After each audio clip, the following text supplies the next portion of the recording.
Hey guys, tonight we're entering the stifling realm of Victorian parlours where underneath countless yards of silk and satin a far more sinister tale emerges.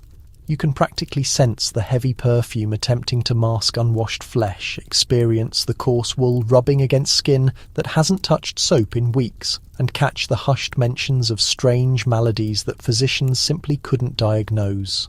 This tale might unravel mysteries you've never had answers for regarding why our great-great-grandmothers appeared to perish from the most unusual conditions.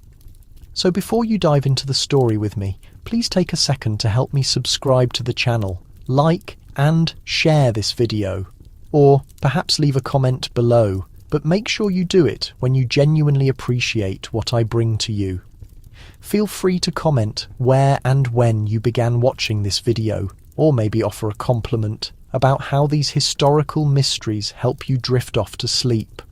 Now, let's keep the lights as dim as possible. Turn on the fan for a gentle sound to help the story feel more emotional, and let's embark on tonight's journey together.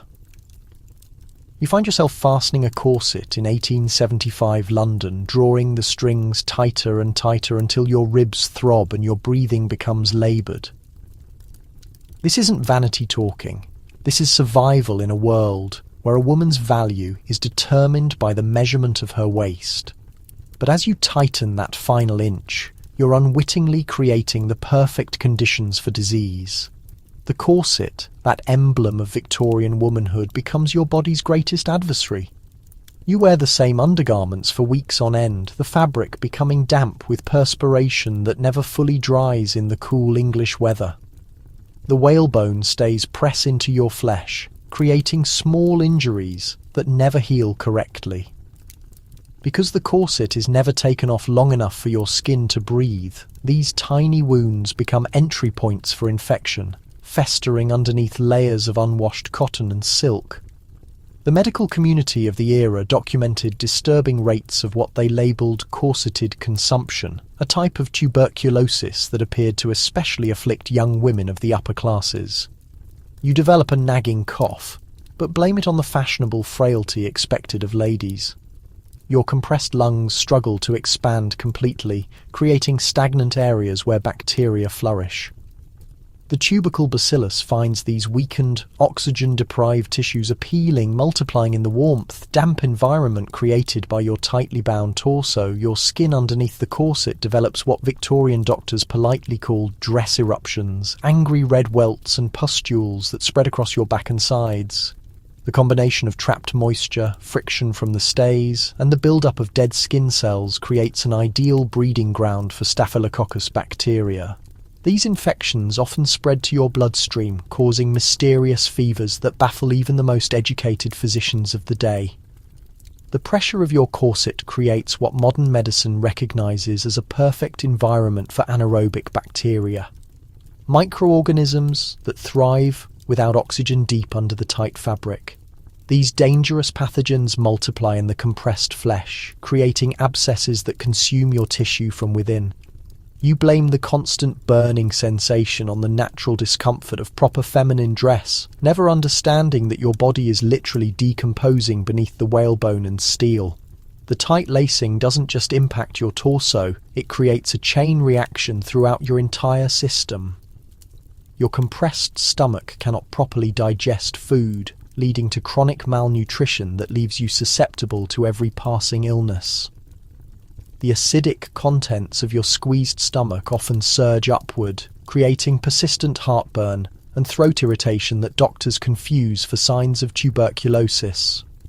Your intestines, crushed into unnatural positions, develop pockets where food and waste collect, creating breeding grounds for harmful bacteria that cause everything from chronic diarrhea to life-threatening intestinal blockages. Even your heart suffers under the constant pressure. The compressed ribcage forces your heart to labour harder to pump blood through constricted vessels, leading to cardiac arrhythmias and chest pains that Victorian physicians attribute to female hysteria. The reduced oxygen in your bloodstream, caused by your inability to breathe deeply, creates a constant state of mild suffocation that leaves you dizzy, disoriented, and prone to fainting spells. Historians still debate whether the Victorian fixation with tight lacing was driven more by fashion or by a subconscious desire to control women's bodies and health. What isn't debated is the catastrophic health consequences that follow these beauty standards. Your spine, forced to maintain an unnatural curve by the rigid stays, develops permanent deformities that create chronic pain, radiating through your back and shoulders. The compressed vertebrae pinch nerves, causing numbness in your arms and hands that makes simple tasks like writing or sewing increasingly difficult. Some Victorian women developed what doctors labelled corset spine, a condition where the backbone actually curved permanently to accommodate the shape of their undergarments. The relentless pressure also impacts your kidneys, which struggle to filter waste from your compressed abdominal cavity. You develop frequent urinary tract infections that spread upward, causing kidney inflammation and the persistent back pain that Victorian women stoically endure as part of their feminine burden. The restricted blood flow to your extremities leaves your hands and feet chronically cold and prone to chilblains, painful, infected swellings that plague you through the damp English winters. Your lymphatic system, responsible for fighting infection, becomes severely compromised by the constant constriction. The lymph nodes under your arms and around your torso cannot drain properly, leading to chronic swelling and an inability to combat even minor infections. A simple scratch becomes a festering wound that refuses to heal, while common colds develop into pneumonia with frightening regularity. The social pressure to maintain your corseted figure means you never seek relief. You sleep in a loosened but still worn corset, eat in a corset, and even bathe while wearing a specially designed washing corset. Your body never experiences true freedom from this torturous device, and the accumulated damage begins to show in ways that Victorian society chooses to romanticize rather than address. Strange as it sounds, some Victorian women actually developed a condition doctors labelled corset liver, where the constant pressure literally reshaped the organ, causing it to protrude in unnatural ways. Your liver, compressed day after day, begins to fail in its essential function of processing toxins, leading to jaundice, fatigue, and a sickly, yellow pallor that Victorian literature celebrates as ethereal beauty. The most sinister aspect of corset-related disease is how it masquerades as feminine virtue. Your shallow breathing, caused by compressed lungs, is seen as ladylike restraint. Your pale complexion, caused by poor circulation and organ damage, becomes the epitome of refined beauty. Your frequent fainting spells, caused by restricted blood flow and oxygen deprivation, are romanticized as evidence of your sensitive nature. The psychological toll proves just as devastating as the physical damage. The constant pain and discomfort create a state of chronic stress that weakens your immune system. Further, you develop what modern medicine would recognize as anxiety and depression. But Victorian doctors dismiss these symptoms as natural female weakness. The inability to breathe properly affects your brain function, leading to memory problems and difficulty concentrating that society attributes to the supposed inferiority of the female intellect. As you move through your daily routine, you begin to understand why Victorian literature is filled with frail, consumptive heroines who fade away mysteriously. These weren't literary devices. They were accurate reflections of a society where women's bodies were systematically weakened by fashion demands. The pale complexion and delicate constitution so prized in Victorian beauty standards weren't natural gifts. They were symptoms of chronic illness caused by the very garments meant to enhance feminine appeal. Your corset becomes a silent killer, creating a cascade of health problems that Victorian medicine is woefully unprepared to address. Each day brings new discomfort, new mysterious symptoms, and new evidence that the price of fashionable femininity might just be your life itself. You wake each morning and reach for your powder compact, unaware that you're about to poison yourself with the dedication of a devoted ritual. The arsenic-laced cosmetic sitting on your vanity table gleams with an otherworldly beauty that mirrors the deadly allure they hold over Victorian women like yourself. Each application brings you closer to a slow, mysterious death that doctors will struggle to diagnose for decades to come. The white face powder you dab so carefully across your cheeks contains enough arsenic to kill a small animal.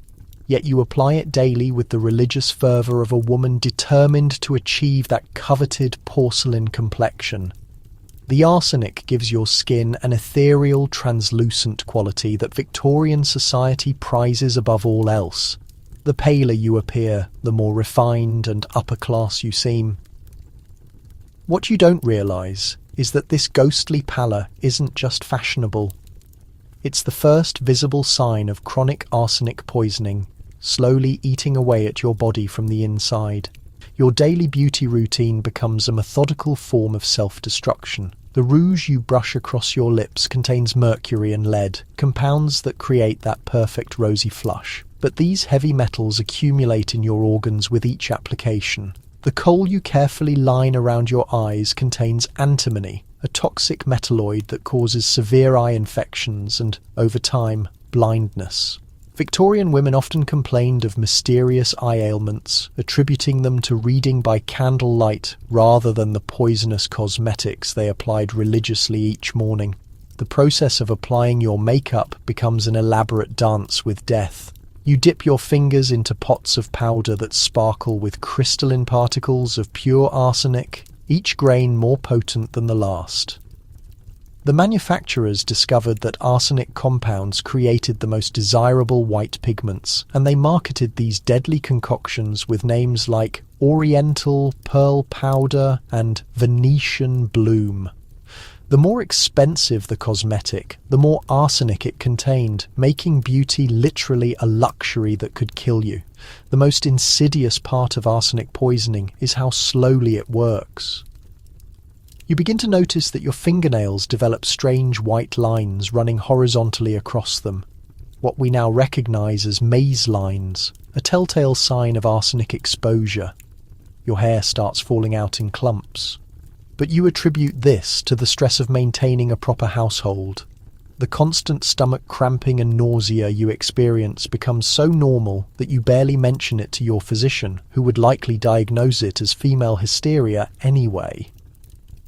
The social pressure to maintain your cosmetic routine means you never connect your declining health to your beauty regimen.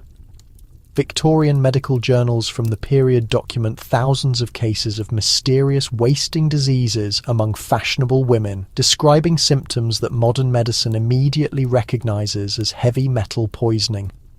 Yet Victorian doctors, trained to see women's bodies as inherently weak and prone to mysterious ailments, rarely looked beyond their patients' supposed moral failings or hereditary weaknesses. Historians still debate whether cosmetic manufacturers of the era knew about the toxic effects of their products or simply didn't care about women's health in pursuit of profit.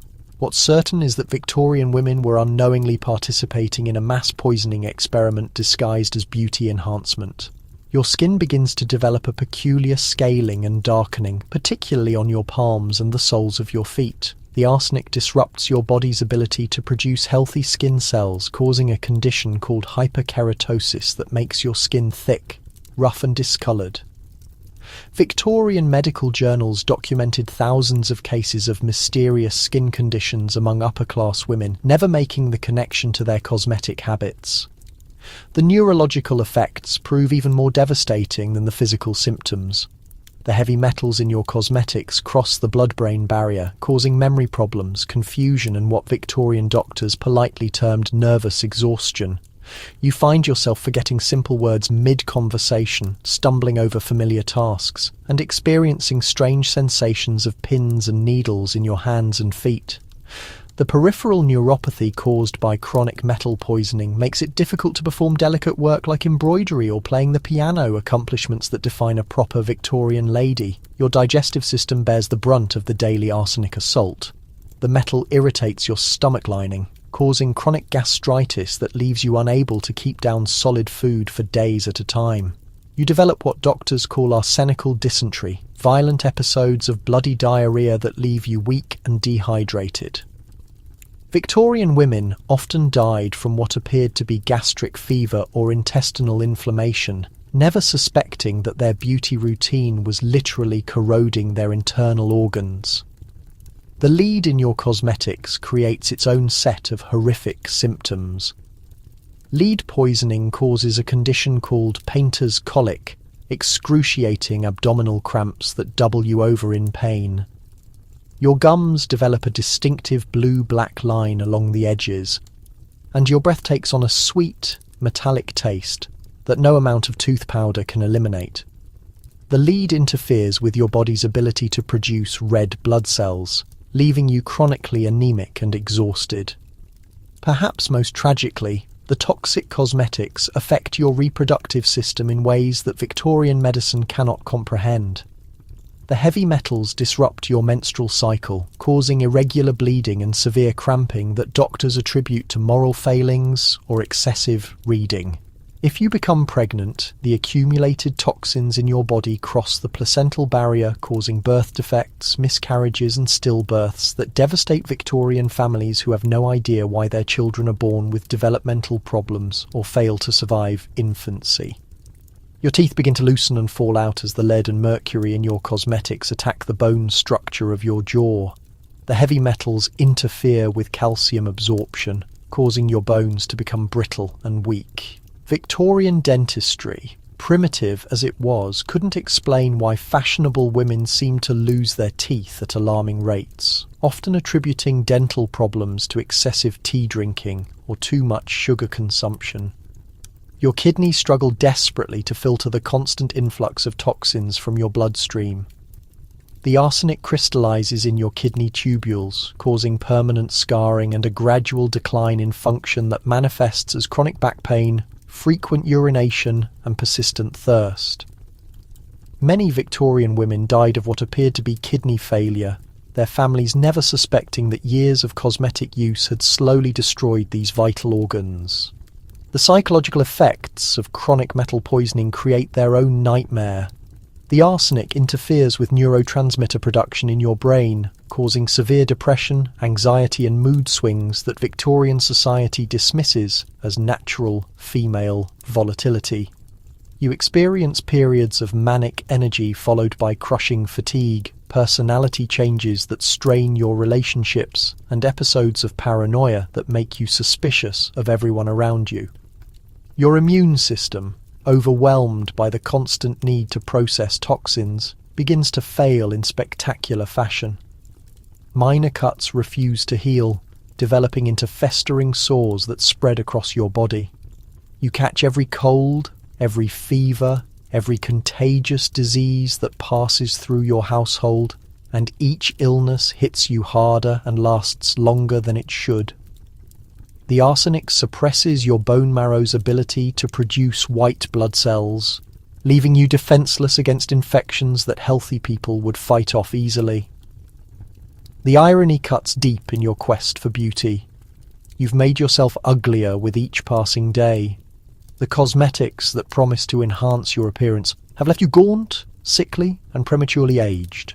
Your skin, once smooth and clear, now bears the mottled discoloration of chronic poisoning. Your hair, once your crowning glory, hangs limp and thin where it hasn't fallen out entirely. But Victorian society has trained you to see this deterioration as romantic fragility, the delicate constitution of a refined lady rather than the symptoms of systematic self-poisoning.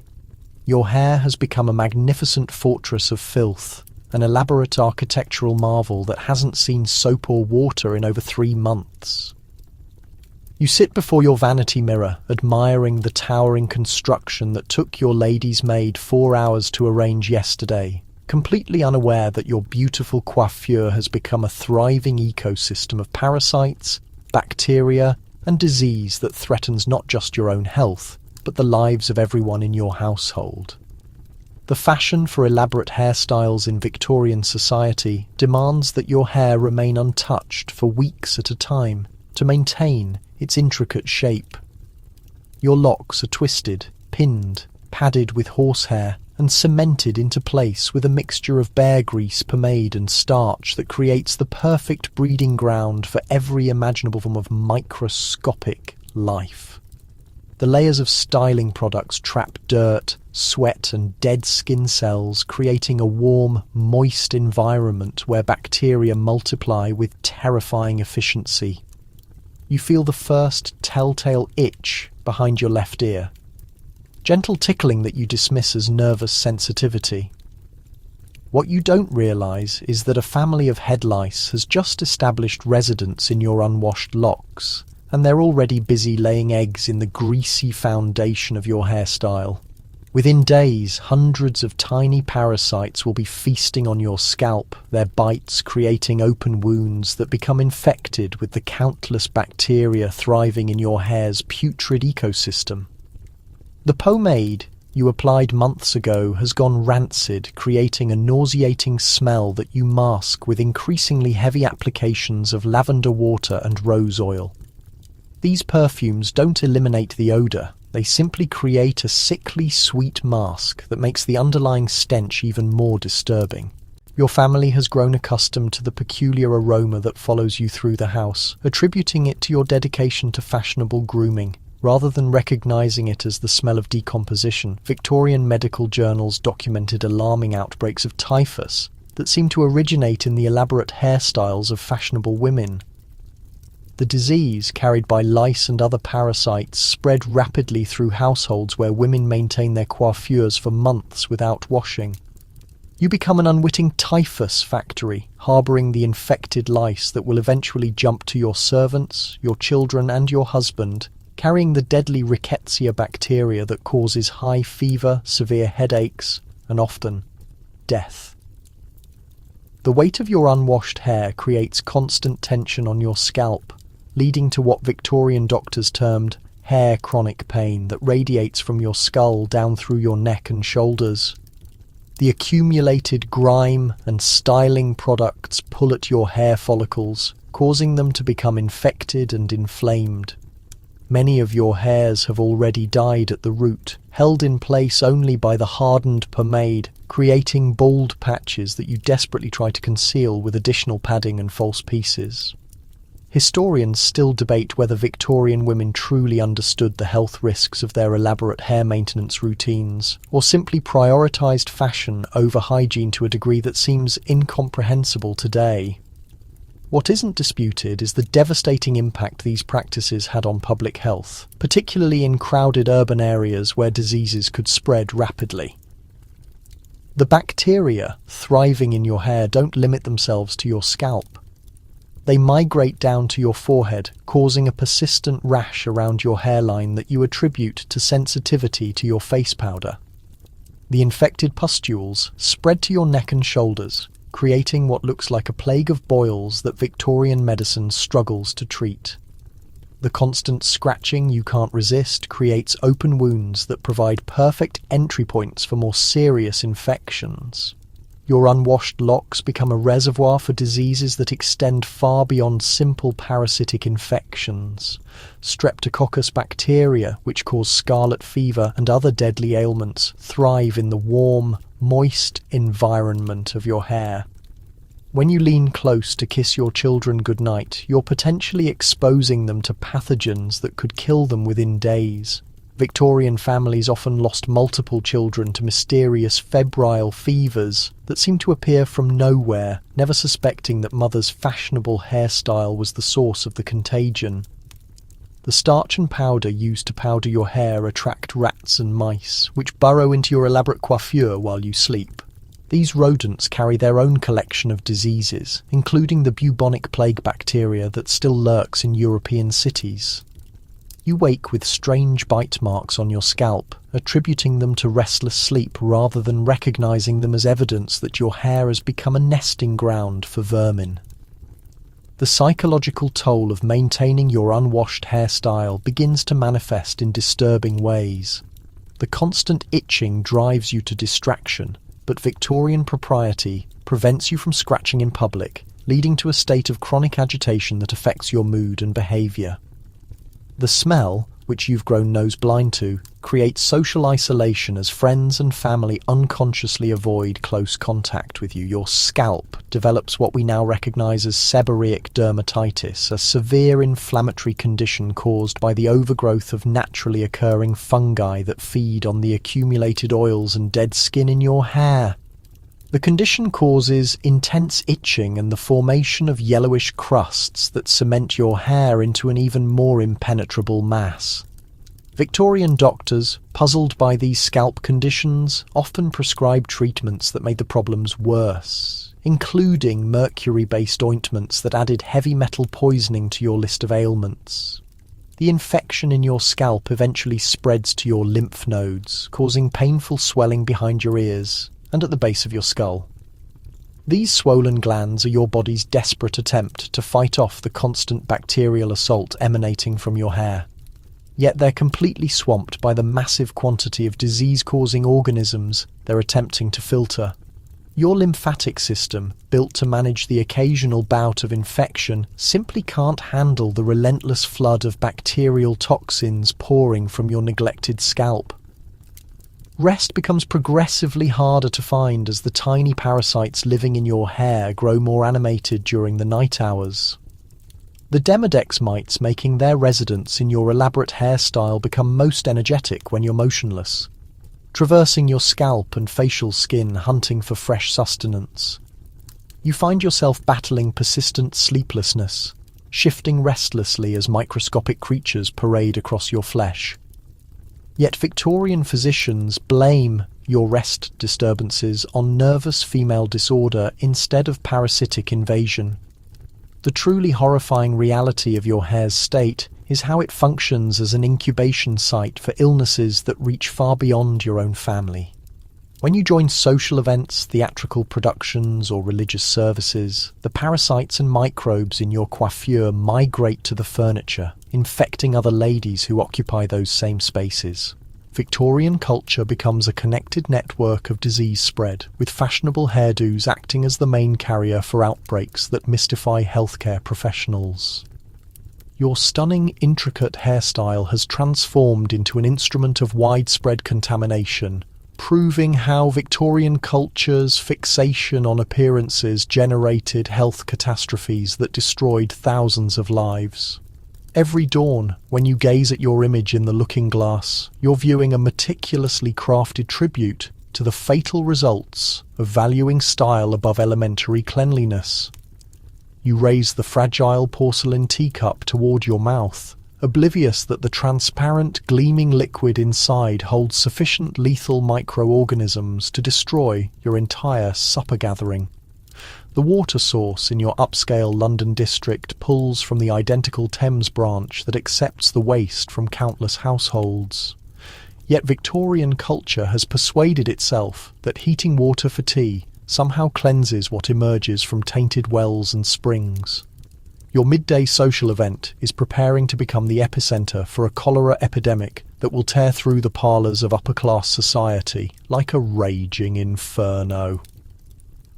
The water you offer your respected visitors originates from a well positioned just yards from the waste pit behind your cooking area.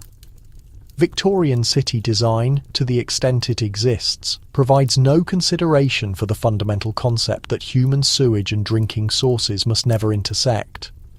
The brick-constructed well supplying your home's water has formed fractures through time, permitting waste to filter through the earth and pollute every drop rising from the subterranean reservoir. Your kitchen servant extracts this corrupted water every morning, never imagining she's loading your kettles and containers with a fluid mixture of fatal pathogens. The cholera microbe flourishes in the tepid, nutrient-dense setting of polluted water, reproducing exponentially in the stagnant water of your domestic storage tanks. Vibrio cholerae, imperceptible to human vision, converts your refined tea setup into a capable distribution mechanism for one of the most destructive illnesses of the Victorian period. While you and your companions enjoy your afternoon refreshments and taste refined finger foods, you're unwittingly ingesting billions of microorganisms that will shortly convert your intestinal tracts into sources of contagious discharge. The initial signs manifest within hours of your civilized meeting. Mrs. Whitmore, who praised your Earl Grey so eagerly, starts feeling intense abdominal spasms during her coach journey homeward. By nightfall, she's bent over with violent diarrhea that appears to gush from her system like liquid from a fractured pipe. The extreme fluid depletion typical of cholera commences instantly, and within a day she's expelled so much moisture that her flesh becomes slack and creased, her vision organs retreat deep into their cavities, and her heartbeat becomes nearly impossible to detect. Victorian medical comprehension of cholera stays tragically insufficient, with most practitioners still accepting the miasma hypothesis, the notion that sicknesses transmit through foul atmosphere instead of contaminated liquid sources. Your family physician, called to address the puzzling sickness spreading through your social network, recommends bloodletting and opiate remedies that actually hasten death by further draining patients already experiencing dangerous fluid loss. The medical community's lack of knowledge transforms potentially manageable situations into fatal outcomes. The sickness propagates through your residents with frightening speed. Your domestic workers, who likewise consume the tainted well water and consume meals created with it, start succumbing individually. The kitchen helper falls while cleaning plates, her frame seized with the distinctive rice water evacuations of cholera, containing billions of bacteria prepared to contaminate the subsequent casualty. The head cook, despite her insistence that she feels well, inadvertently pollutes every dish she creates, her fingers transporting the invisible pathogens from her own minor infection to every area in the cooking space. Historians continue debating whether Victorian officials genuinely failed to grasp the link between sewage and drinking sources, or merely found it politically expedient to disregard the proof that would demand costly infrastructure upgrades. What remains undisputed is that thousands of women perished from waterborne illnesses that could have been avoided with fundamental sanitation practices. Your offspring become casualties of the polluted water distribution in ways Victorian medicine fails to understand. The baby death count in your district achieves shocking levels as infants ingest formula blended with cholera-infected water or consume contaminated dairy from cattle that feed near polluted waterways. Your youngest child contracts what physicians term summer ailment, persistent diarrhea that gradually drains her small frame until her flesh becomes translucent and her sounds become faint murmurs. Victorian doctors credit these infant fatalities to teething difficulties or excessive feeding, instead of acknowledging the waterborne plague ravaging whole neighbourhoods. The cultural consequences of the cholera crisis generate their own type of anguish. Victorian culture's inflexible class hierarchy means wealthy households like yours initially assume they're protected from diseases afflicting the impoverished.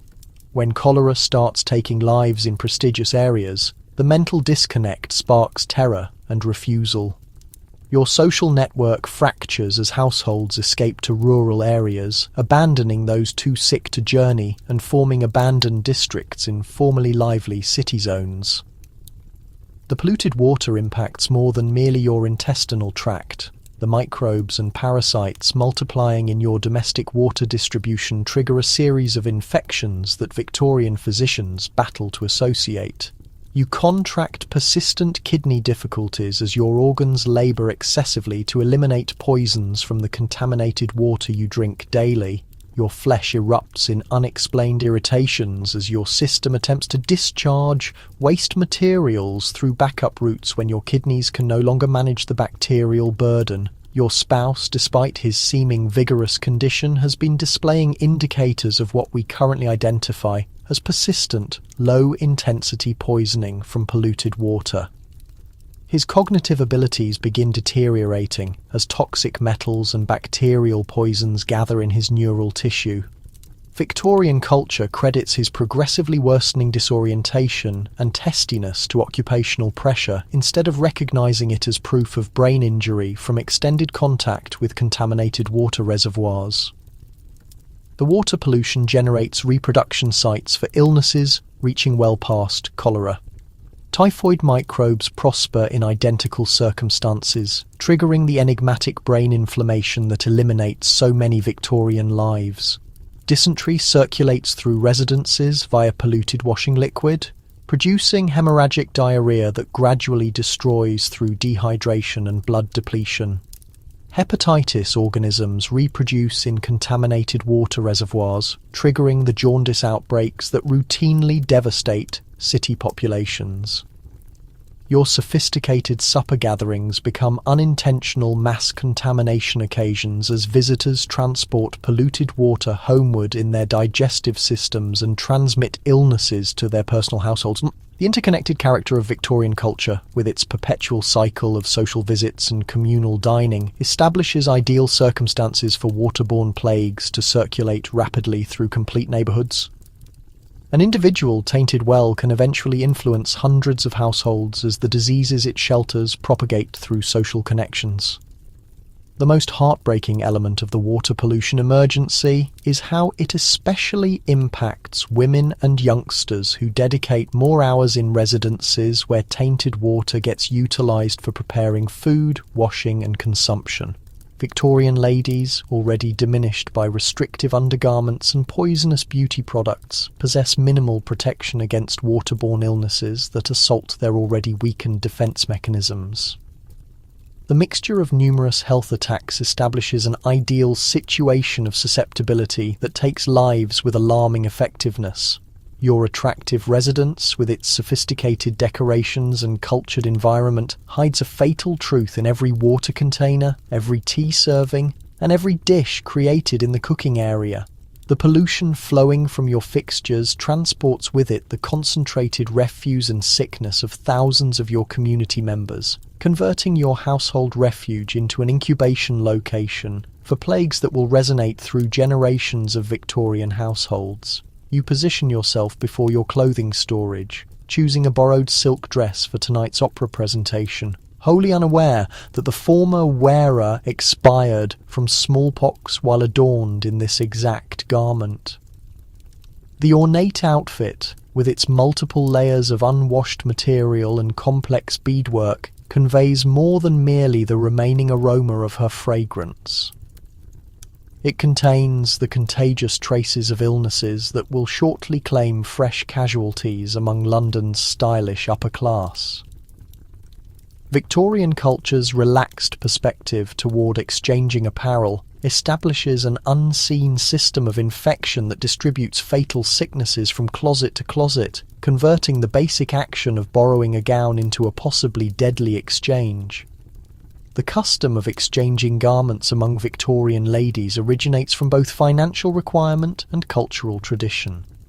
Even prosperous households find it unrealistic to sustain comprehensive wardrobes for every conceivable social event, resulting in a complex arrangement of loaning and borrowing that encompasses whole social networks.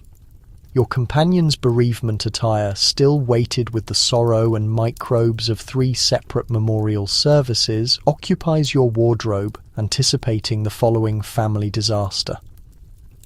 The formal dress you displayed at the Henderson's celebration gathering will shortly adorn another lady's frame, transporting with it whatever pathogens you've gathered during your night of movement and mingling.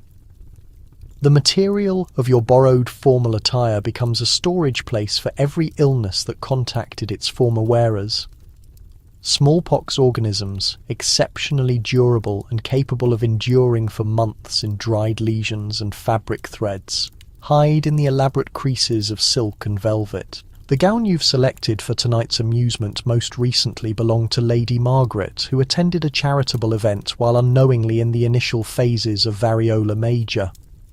Her temperature normalised just as she arrived home, but not before her moisture saturated the gown's upper portion with billions of infectious elements that crystallised into the material like invisible mortality seeds.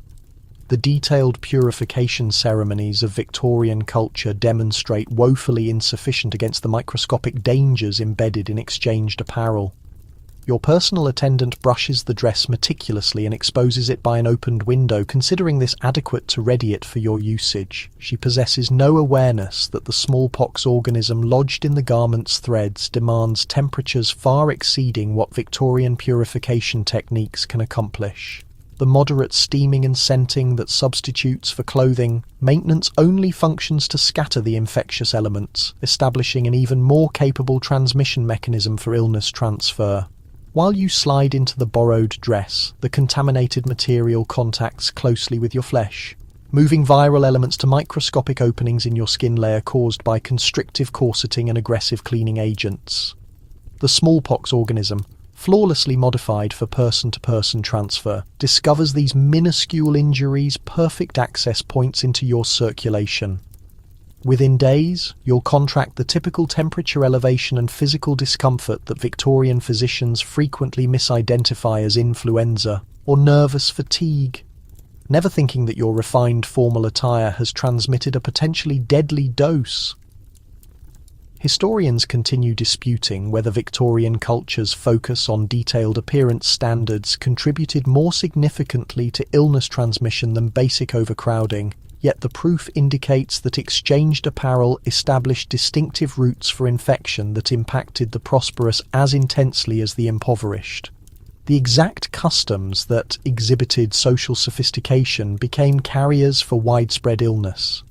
The scarlet fever microbe demonstrates equally skilled at surviving in the threads of exchanged apparel. The Streptococcus microorganisms that trigger this youth destroyer can exist for weeks in the unwashed cotton of foundation garments and the silk of formal gowns. Your borrowed undergarment, recently displayed by a young lady recuperating from what she believed was a trivial throat ailment, transports sufficient living bacteria to contaminate your complete household. The microorganisms multiply in the heated, damp setting established by Victorian ladies' numerous clothing strata, converting each borrowed piece into a bacterial cultivation chamber. The youngsters' apparel trade among Victorian households establishes especially destructive infection sequences. Your child's companions routinely exchange gowns, aprons, and hair decorations, inadvertently trading smallpox, measles, and diphtheria alongside style accessories. The classroom becomes a dispersal facility for polluted apparel, as youngsters exchange cloaks during wet conditions and trade handkerchiefs with thoughtless generosity. An individual contaminated hair decoration, transferred from youngster to youngster, can ignite an outbreak that eliminates dozens of youthful lives. The personal character of Victorian foundation garments renders their exchange especially hazardous. The undergarments and corset linings that constitute the base of your clothing collection frequently transfer between siblings, relatives, and intimate companions without any purification more comprehensive than a swift exposure. These pieces remain in immediate contact with your flesh for extended periods, supplying perfect circumstances for bacterial transmission. The Staphylococcus and Streptococcus microorganisms that trigger skin ailments, blood contamination, and flesh-consuming disease flourish in the heated, damp setting of exchanged foundation clothing. Your borrowed accessories transport their personal infectious burden. The hand coverings you display to tonight's show most recently contacted the fingers of a lady experiencing erysipelas, an intense skin ailment triggered by Streptococcus microorganisms. The ailment, distinguished by vivid crimson enlarged sections of flesh, circulates readily through immediate interaction with polluted areas. While you draw on the sophisticated kid leather gloves, the microorganisms migrate to minuscule wounds around your nail edges, commencing their penetration of your lymph network. The ornate headwear you've borrowed for religious service transports lice from its former owner's neglected hair, alongside the typhus microorganisms these parasites contain. Victorian ladies' elaborate headwear, with its strata of material, plumes, and manufactured blossoms, supplies innumerable concealment locations for insects and the illnesses they transport. The heated, shadowed setting beneath your borrowed bonnet becomes a reproduction location for parasites that will shortly create settlements in your personal, meticulously arranged locks.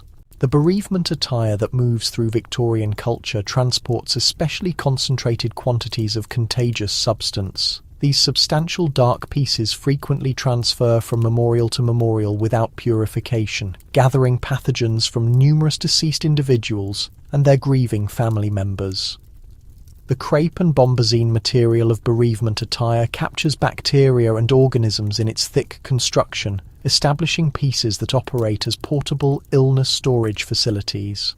Your borrowed bereavement clothing doesn't merely assist you in following cultural conventions, it links you immediately to the infections that destroyed the individuals you're grieving.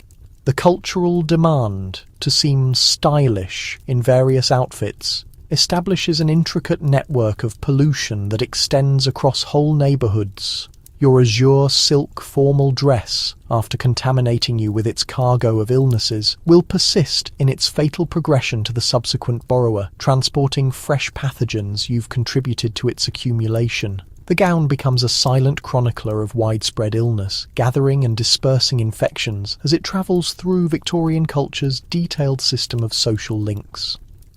The most treacherous element of apparel-transmitted illness circulation is how it converts style itself into a threat against wellness.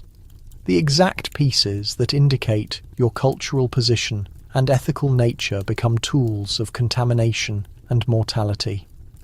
Victorian ladies, conditioned to perceive detailed attire as proof of respectability and sophistication, inadvertently engage in a mechanism of reciprocal pollution that eliminates thousands of lives while preserving the semblance of refined culture. You extend toward the small amber container on your bedside table, its marking guaranteeing relief from the enigmatic conditions that trouble your everyday existence. The patent remedy sector of Victorian England has persuaded you that deliverance resides in these miraculous elixirs, yet while you portion out your nighttime amount of Dr. Pemberton's miracle tonic, you're inadvertently ingesting sufficient mercury to destroy a large animal. Your remedy storage has transformed into an armoury of toxin masked as restoration, each container holding fatal substances that will gradually annihilate your organs while guaranteeing to recover your wellness and energy. The laudanum you consume for your continuous headaches holds sufficient opium to confuse the cognition of 3 mature adults, yet Victorian medical thinking maintains that ladies' fragile constitutions demand more powerful remedies than those recommended for sturdy males. Your everyday amount, which commenced as several drops for monthly pain, has progressively escalated to spoonfuls as your system creates resistance to the narcotic. The opium compounds flow through your circulation, attaching to sensors in your cognition and establishing a chemical reliance that Victorian physicians interpret as confirmation that the remedy is functioning successfully. Every dawn introduces a ceremony of self-treatment that would alarm contemporary toxicology experts. You commence with Lydia Pinkham's plant mixture for female difficulties, a preparation holding 20% alcohol, alongside herbs that incorporate possibly fatal quantities of black cohosh and life root. The alcohol proportion alone proves adequate to intoxicate you before morning meal, yet the botanical elements establish their personal arrangement of poisonous results. The black cohosh disrupts your liver's capacity to handle additional toxins, while the life root holds alkaloids that trigger advancing liver destruction with every administration. Your husband demands you consume Dr. William's pink tablets for pallid individuals. Iron supplements saturated with sufficient mercury to trigger persistent poisoning. The mercury gathers in your cerebral tissue, producing the shaking and personality alterations that Victorian medicine credits to female nervous disorder. Your fingers tremble while you distribute your dawn tea and your recollection becomes progressively undependable. Yet these signs only persuade your household that you require larger amounts of the mercury-saturated medication that's producing your decline. The cough remedy you distribute to your offspring holds morphine concentrations that would be deemed hazardous for mature hospital patients. Yet Victorian guardians administer these narcotics to their babies for everything from dental discomfort to restless slumber. Your youngest child's persistent drowsiness and inability to achieve growth markers aren't indicators of inherent delicacy. They're manifestations of continuous narcotic poisoning from the calming preparations you affectionately distribute multiple times throughout the day. Historians continue disputing whether patent remedy producers intentionally hid the hazardous components in their merchandise or genuinely accepted that mercury, opium and alcohol constituted safe healing substances when mixed with herbs and promoted to susceptible groups.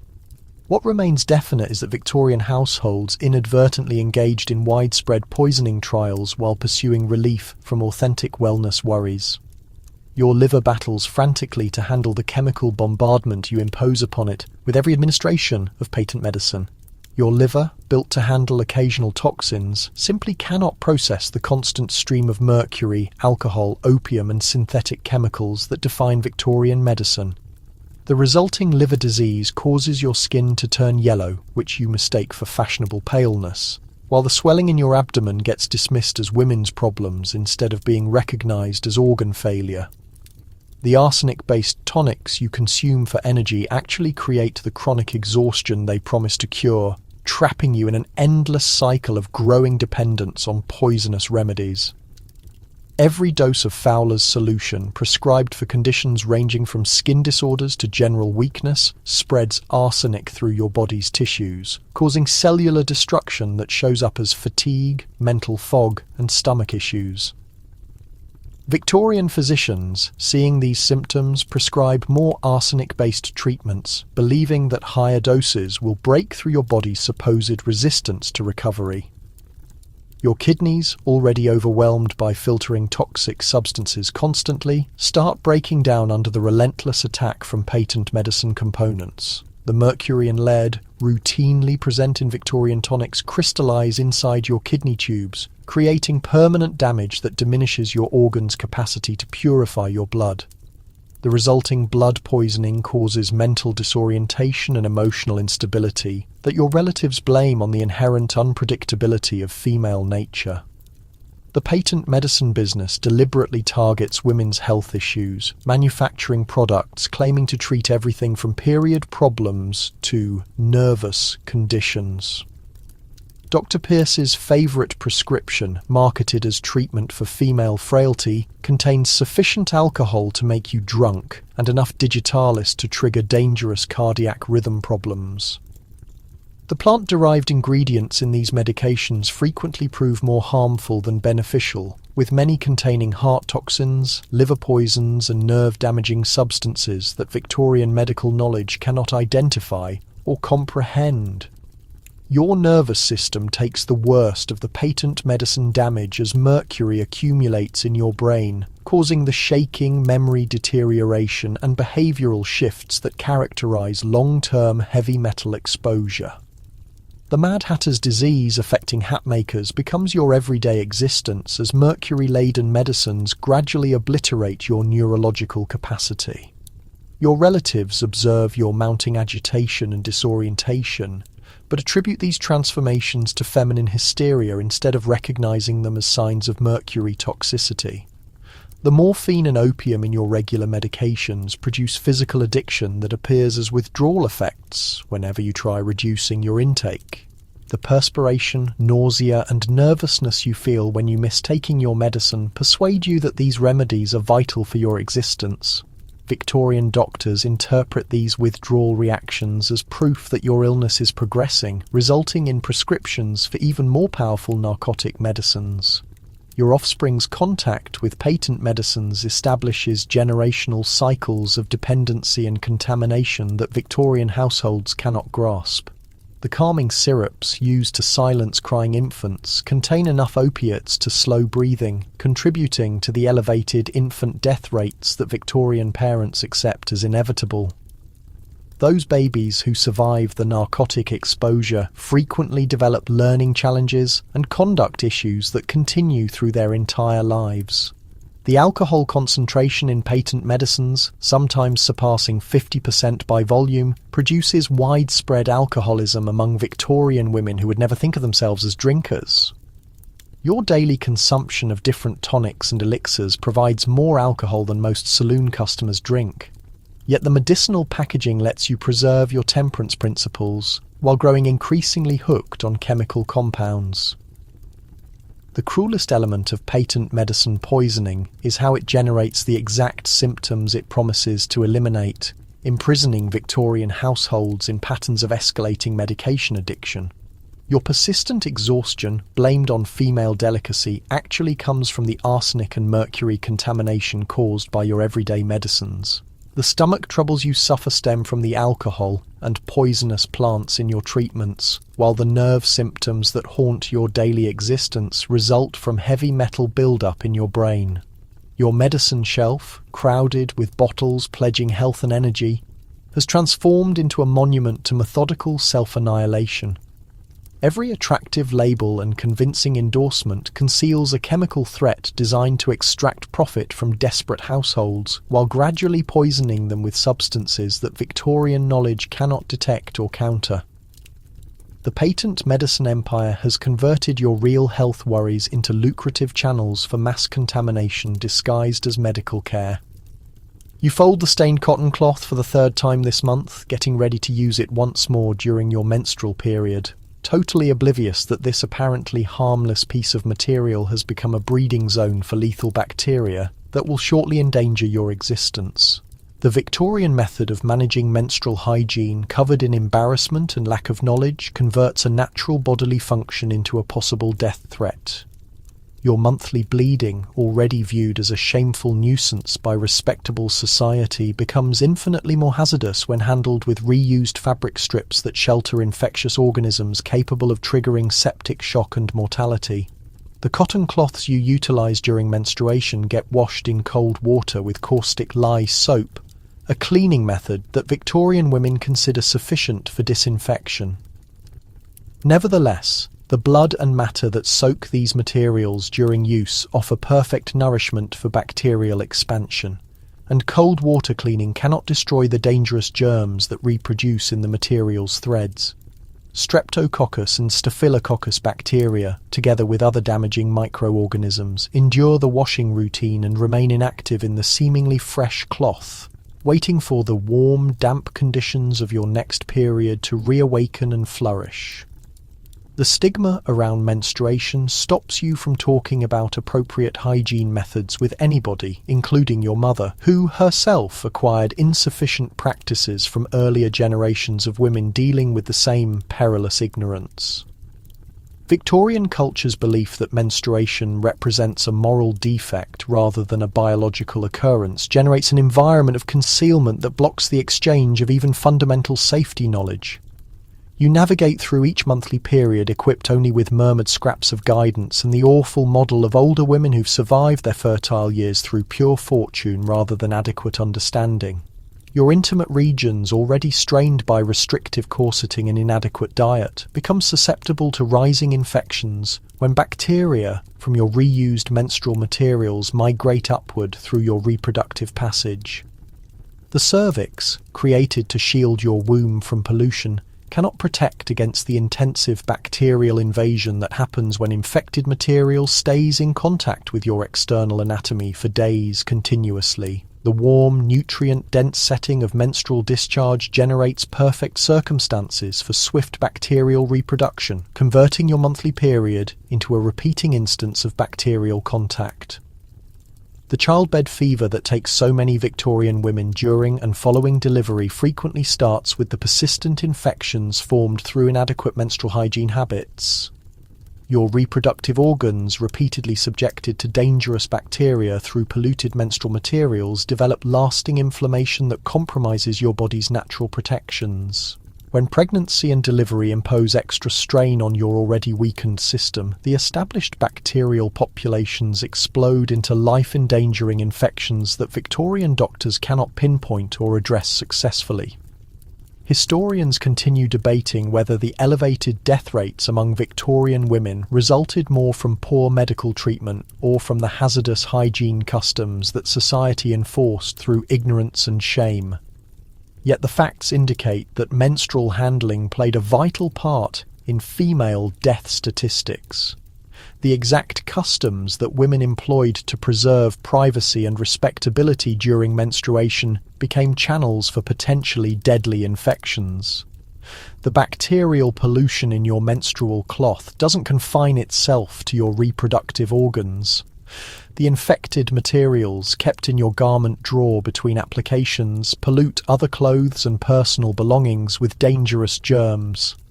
Your underclothes, sleepwear, and even your bed linens become storage sites for the same bacteria that threaten your reproductive wellness, generating a network of infection sources throughout your personal space.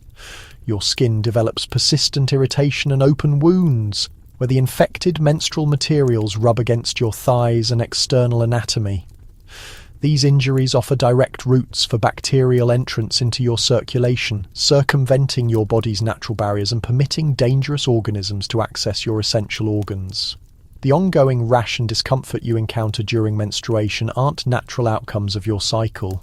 They're symptoms of continuous bacterial attack from polluted fabric.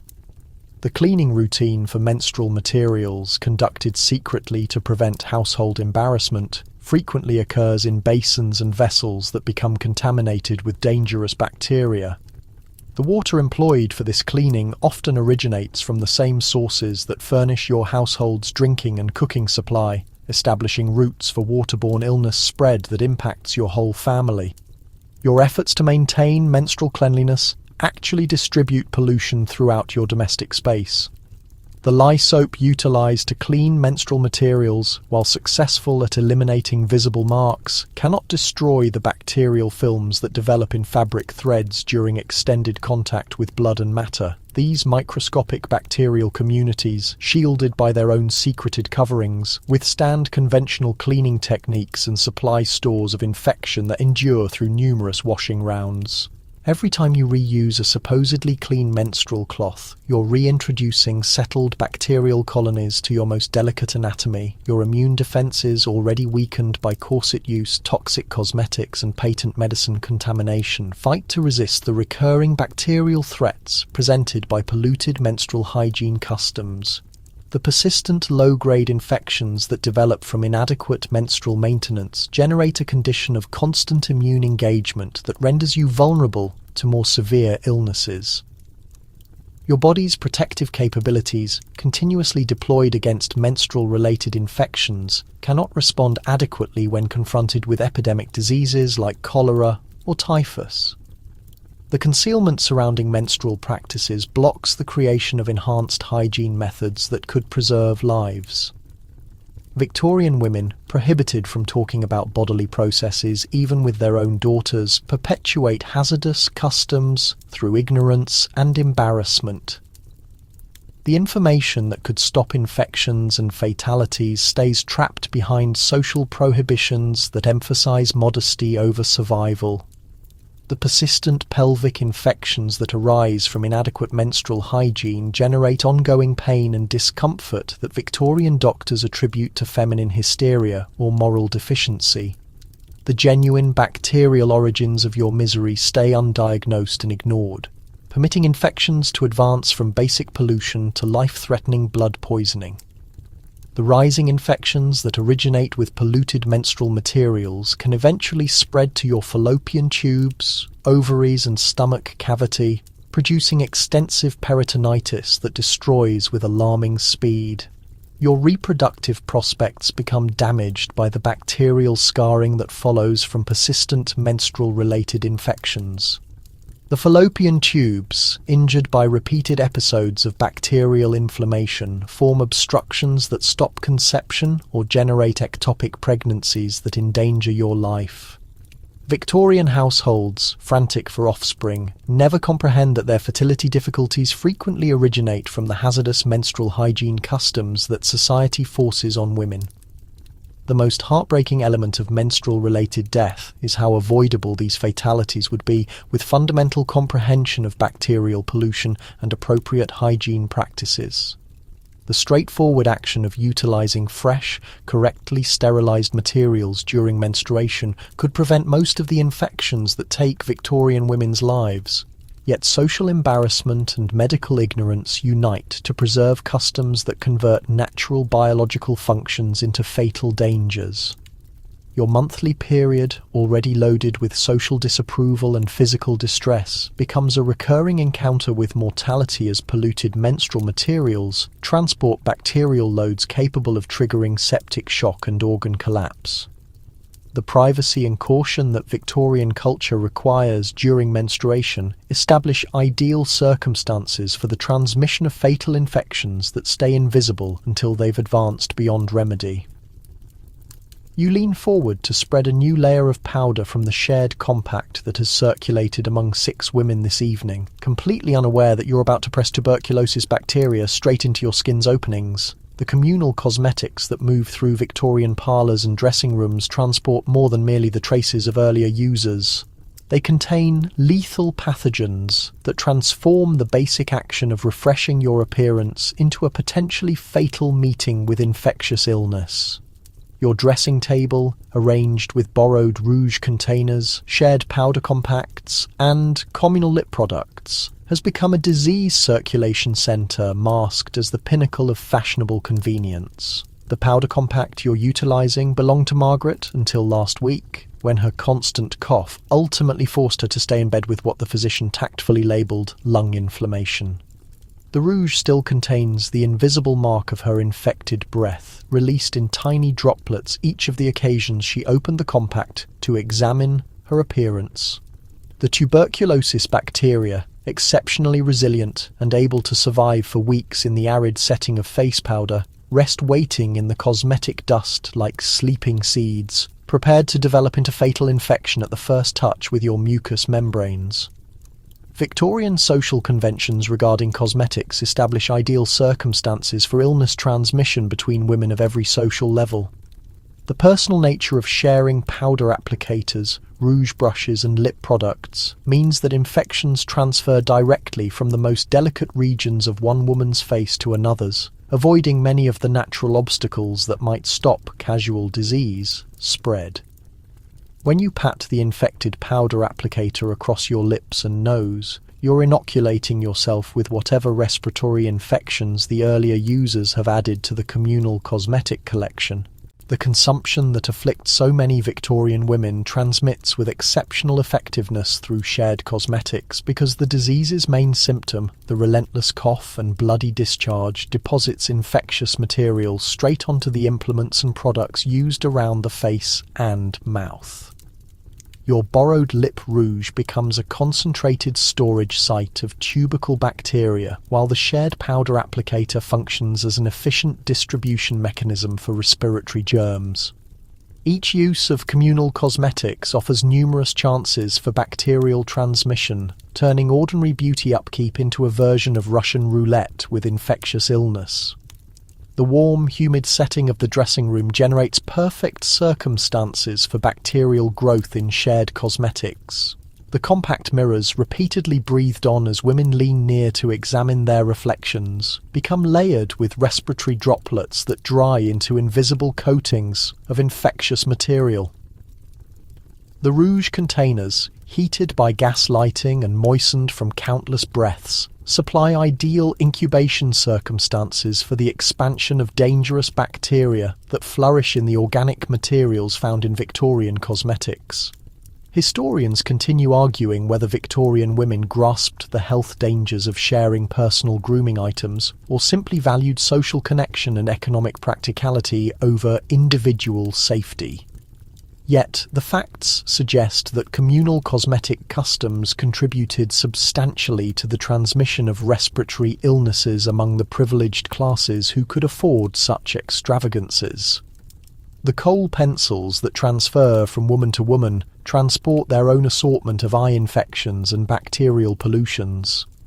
The soft, waxy makeup of Victorian eye cosmetics offers an outstanding medium for bacterial expansion, while the habit of sharing these personal products guarantees rapid transmission of pink eye, styes, and more severe eye infections. Your borrowed kohl, utilised by 3 separate women at tonight's dinner gathering, transports Staphylococcus bacteria that will trigger the painful eye infection you'll contract within days, along with streptococcus organisms capable of producing more widespread sickness. The scarlet fever that occasionally devastates Victorian homes frequently transmits through shared cosmetics that transport streptococcus bacteria from infected users to healthy women. The bacteria placed in lip rouge through the breath and saliva of infected users stay viable for dangerous days in the moist setting of cosmetic products. When you spread the polluted rouge to your own lips, you're coating your mouth with a bacterial culture capable of triggering the throat infections that cause scarlet fever's distinctive rash and potentially fatal complications. Your skin responds to bacterial pollution in shared cosmetics by forming the persistent rashes and puzzling eruptions that Victorian women accept as natural results of using beauty products. The ongoing acne, returning boils and expanding skin infections that trouble fashionable women aren't triggered by moral shortcomings or dietary mistakes. They're direct consequences of spreading polluted cosmetics that introduce dangerous bacteria to facial skin already sensitized by harsh chemical applications. The communal face powder becomes an especially effective carrier for transmitting respiratory infections because the fine particles polluted with dried discharge and breathed bacteria become airborne whenever the compact gets opened. The women assembled around shared cosmetics breathe in clouds of infectious powder particles, guaranteeing that respiratory germs reach deep into their lungs where they can form the infections that will take so many Victorian lives. The dressing room becomes a gas chamber of sorts, saturated with invisible bacterial mists that ensure widespread infection among its users. The sharing of cosmetics extends beyond immediate social events to establish networks of infection that cross entire communities. The rouge container, borrowed from your sister, transports infections from her home to yours, while the powder compact you lend to your neighbour brings your household's germs to her domestic setting. Victorian culture's focus on mutual assistance and social sharing converts individual infections into community outbreaks as polluted cosmetics travel through interconnected networks of acquaintances and family members. The bacterial pollution in shared cosmetics frequently combines with the toxic consequences of arsenic and mercury in Victorian beauty products to produce particularly devastating health outcomes. Your immune defences, already damaged by chronic heavy metal contamination from your daily cosmetic regimen, cannot successfully fight the bacterial infections introduced through communal beauty habits. The pairing of toxic cosmetics and infectious pollution produces a perfect tempest of health devastation that takes lives with shocking effectiveness. The lipstick and lip products that circulate between women transport not only respiratory bacteria, but also the viruses responsible for cold sores and other mouth infections. The herpes simplex virus, ideally adapted for transmission through direct contact with infected surfaces, spreads rapidly through shared lip cosmetics, triggering the painful mouth sores that Victorian women attribute to anxiety or dietary lapses rather than recognizing as signs of viral infection transmitted through communal beauty habits. Your borrowed compact mirror, repeatedly breathed on by infected users, becomes layered with dried respiratory discharges that contain viable bacteria and viruses capable of producing serious sickness. Every time you lean near to examine your reflection, you breathe in the concentrated germs placed by earlier users, ensuring contact with whatever respiratory infections have been moving through your social circle. The mirror, intended to reflect your beauty, actually reflects back the infectious illnesses of everyone who has utilized it before you. The most treacherous element of cosmetic-related disease transmission is how it disguises itself as social connection and feminine friendship. The practice of sharing beauty products, viewed as proof of friendship and confidence, becomes a system for transmitting fatal infections that can devastate entire social networks. Victorian women, attempting to improve their appearance and solidify their relationships through communal beauty ceremonies, unknowingly participate in disease transmission sequences that take thousands of lives while preserving the appearance of refined social exchange. The dressing room plague spreads quietly through Victorian culture, transported by the exact cosmetics that promise to boost beauty and social standing, converting shared vanity into shared death. With each spread of polluted powder and each stroke of infected rouge, you kneel in your kitchen garden, diligently tending the lettuce and herbs that will appear on your household's dinner table tonight, completely oblivious that the rich, dark earth beneath your hands contains sufficient human waste to sicken every person in your neighbourhood. The Victorian custom of fertilizing food gardens with fresh human excrement, delicately called night soil, converts your carefully grown vegetables into carriers for fatal illnesses that will shortly devastate your home. Your satisfaction in cultivating your own food becomes a source of terror as dysentery, typhoid and cholera bacteria thrive in the polluted ground that feeds your household's meals. The night soil collector visits your land weekly, dumping the contents of your home's waste pits straight onto the garden plots where you cultivate the vegetables that nourish your offspring. Victorian farming knowledge maintains that human waste produces the superior fertilizer, yielding the biggest and most delicious harvests. Yet this custom establishes a direct connection from your household's intestines to your dining plates. The bacteria that trigger typhoid fever prosper in the nutrient-filled setting of human waste, multiplying exponentially in the earth before occupying the roots and foliage of your carefully maintained vegetables. The lettuce you collect for tonight's salad transports invisible passengers that will convert your refined dinner gathering into a breeding site for infectious illness. Every leaf, cultivated in earth enriched with the waste of numerous homes, shelters millions of bacteria capable of producing violent diarrhea, elevated fever and mortality. The Salmonella and Shigella bacteria that trigger dysentery find the damp setting of fresh lettuce leaves ideal for survival, staying viable from garden to table despite your thorough rinsing in polluted well water. Your treasured tomatoes, expanded with juice and fertilized with the concentrated waste of your area, hold enough typhoid bacteria to infect a whole regiment. Salmonella typhi, the organism accountable for typhoid fever, has settled every section of the plant, from roots to fruit, generating vegetables that operate as bacterial weapons masked as wholesome nourishment. When you slice these polluted tomatoes for your household's meal, you're creating a dish flavoured with infectious agents that will trigger the mysterious fevers and fatalities that trouble Victorian homes throughout the cultivation season. The herbs you collect for cooking, parsley, sage and thyme, cultivated in plots richly fertilised with human excrement, transport their own fatal cargo of intestinal parasites and bacterial infections. The eggs of roundworms and tapeworms, expelled in human waste and placed in your garden earth, pollute every sprig of herbs you employ to season your cooking. These parasites, consumed with your thoughtfully prepared meals, form colonies in your household's intestines that produce chronic malnourishment, digestive troubles and the wasting illnesses that Victorian doctors cannot clarify or address.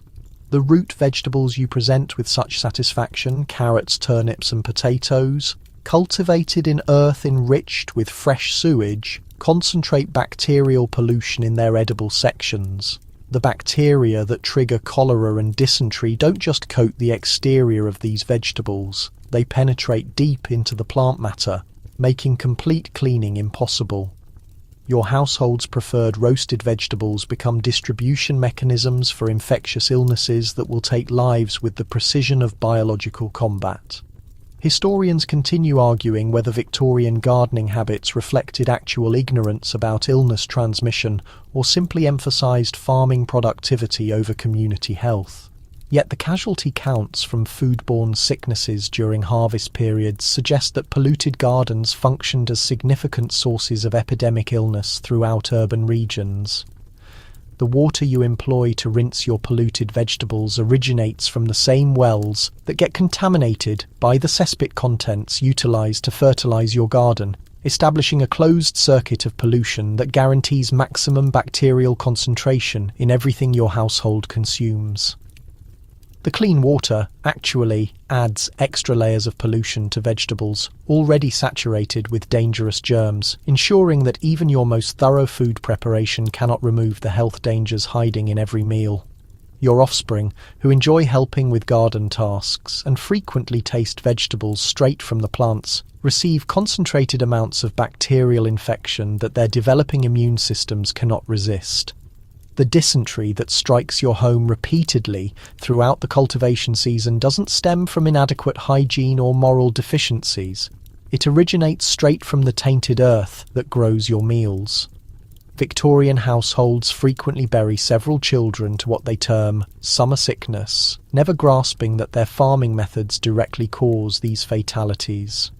The bacterial pollution in your yard reaches well past the produce you gather. The earth transforms into a breeding ground of contagious illness that taints whatever comes near it. Your garments, implements, and palms transport hazardous germs from the yard into your dwelling, distributing pollution across your household space. The dirt you trail inside on your footwear holds sufficient bacteria to make your whole family sick, turning your home's surfaces into bacterial breeding grounds that endanger everyone residing there. The insects that cluster around your fertilized planting areas function as effective carriers for transmitting illness from your polluted earth to your cooking and eating spaces. These bugs, drawn by the abundant organic material in your human waste-enriched beds, settle on raw excrement before flying straight to your meal preparation zones. They leave bacterial pollution on each surface they contact, guaranteeing that even produce not cultivated in your yard becomes tainted with identical germs that prosper in your enriched earth. The typhoid sickness that regularly ravages your community frequently starts in yards like yours, where human excrement fertilization generates perfect circumstances for bacterial growth and spread. Mary, your kitchen worker, contracts what seems like a slight fever after fixing salad with your polluted greens, but she truly becomes a typhoid spreader able to infect everyone she feeds. Victorian homes frequently suffer rounds of puzzling sickness that match growing seasons, never understanding the link between their farming methods and their household's medical emergencies. The dysentery that afflicts your dinner visitors within hours of their course doesn't stem from spoiled meat or rancid milk items. It originates from the tainted vegetables that looked so crisp and healthy when presented. The Shigella germs that settled in your lettuce leaves and the sewage-enhanced earth trigger severe intestinal infections that can destroy life within days. Your refined dinner gathering transforms into a sickness-spreading occasion, dispatching infected visitors home to transmit dysentery across their own homes and friendship networks.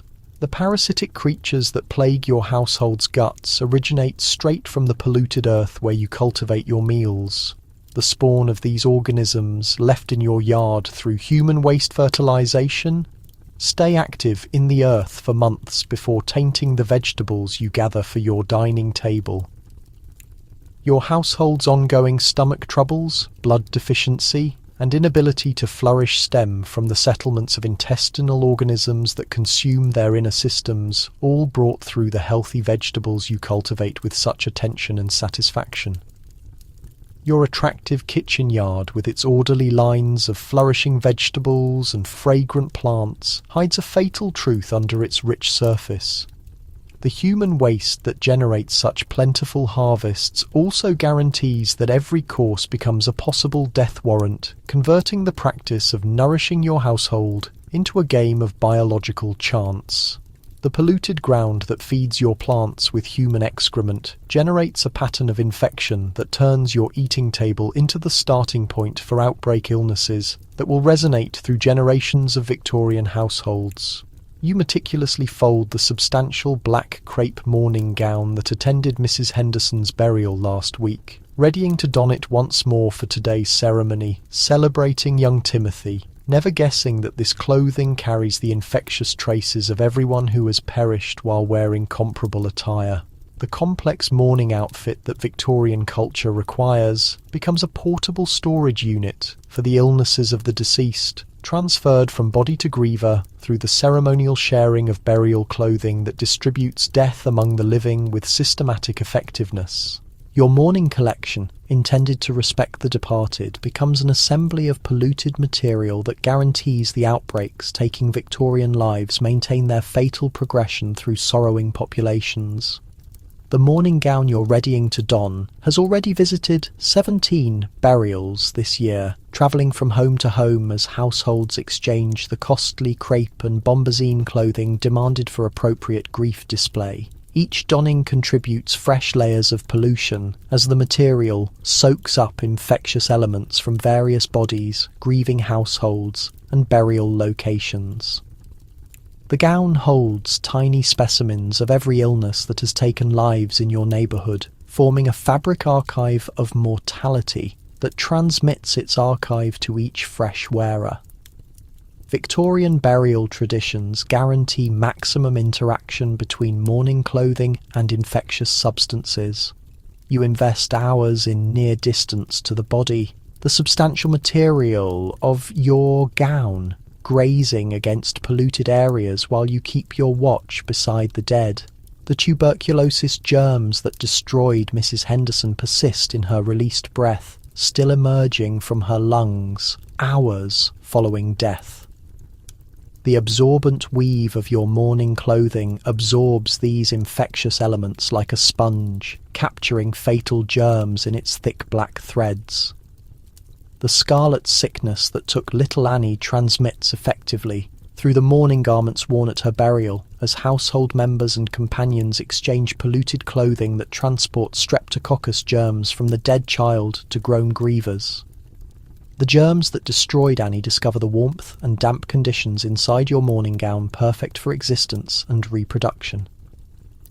When you next don this polluted clothing, the germs move to your flesh through the unavoidable sweating and rubbing of prolonged donning during extended burial ceremonies.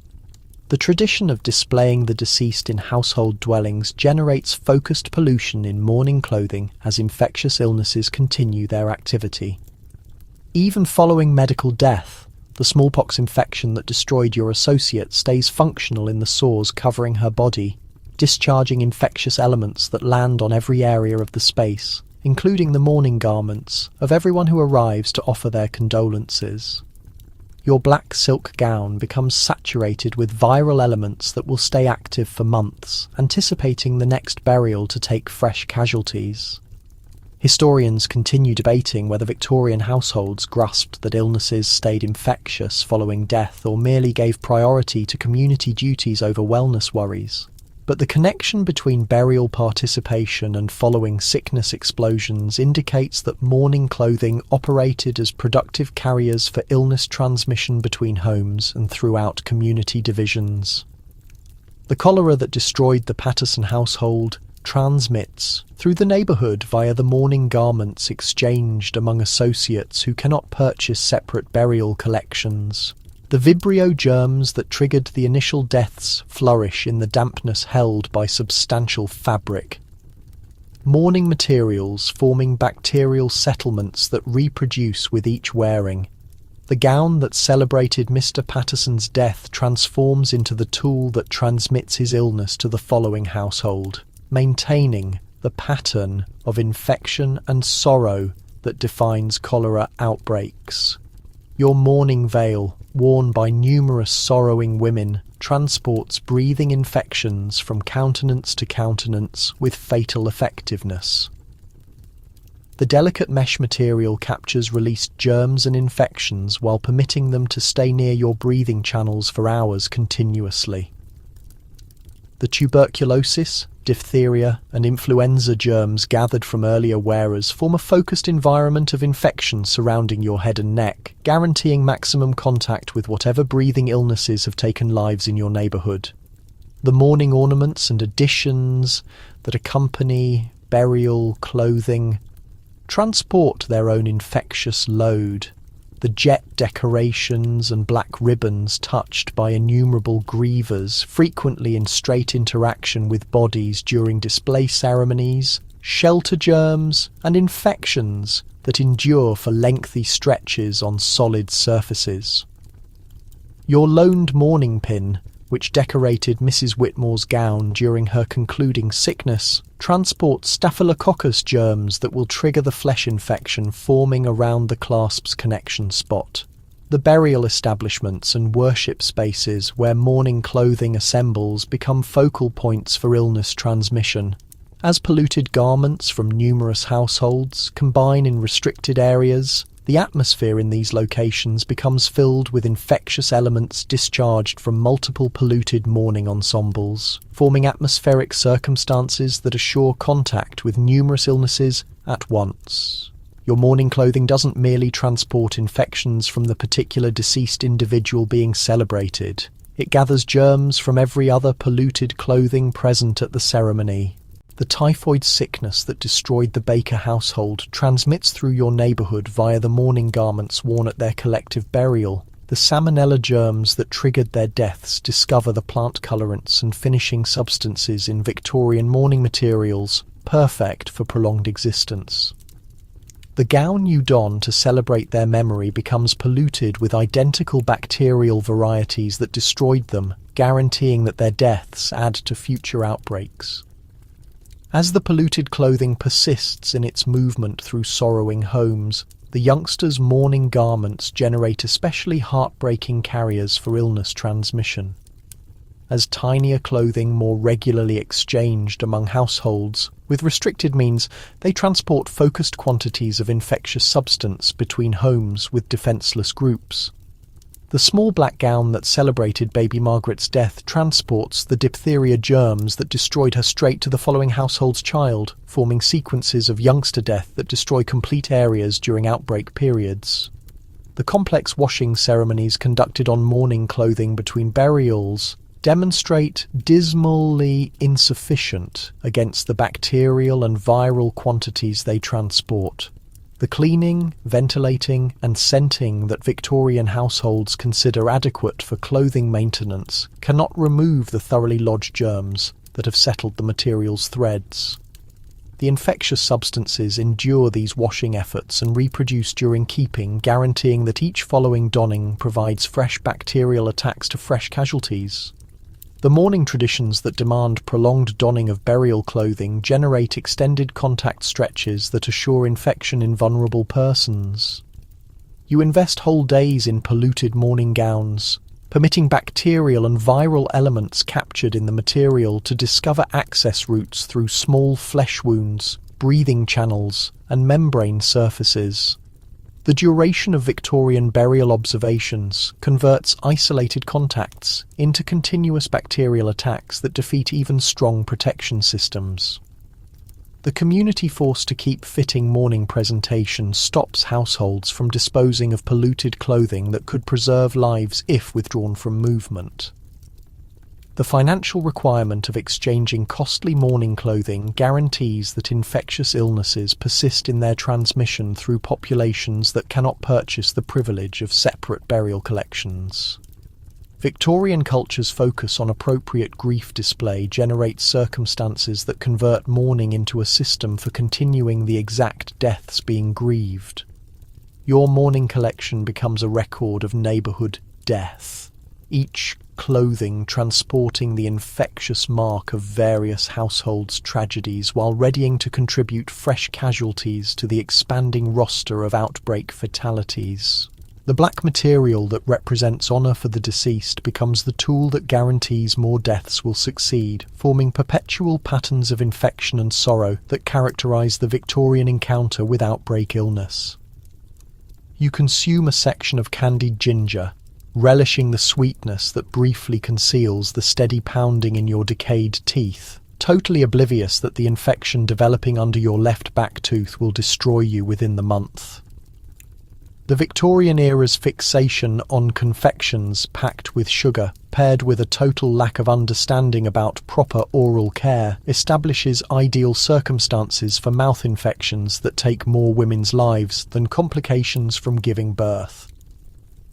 Your oral cavity has transformed into a putrid incubator for lethal microorganisms that will shortly penetrate your bloodstream and circulate through your entire system, converting your passion for sweets into a fatal verdict administered one sugary morsel at a time. The sweetener that dominates your everyday consumption nourishes the Streptococcus mutans organisms that occupy your teeth with the precision of a conquering force. Every chocolate truffle, every spoonful of preserves, every dainty cake delivers sustenance for microbial growth that generates acidic byproducts able to erode dental enamel more quickly than your system can restore the harm.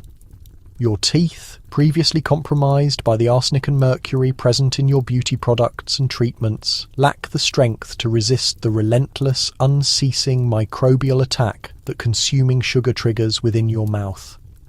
The dental pain that has tormented you for several weeks represents more than mere oral discomfort.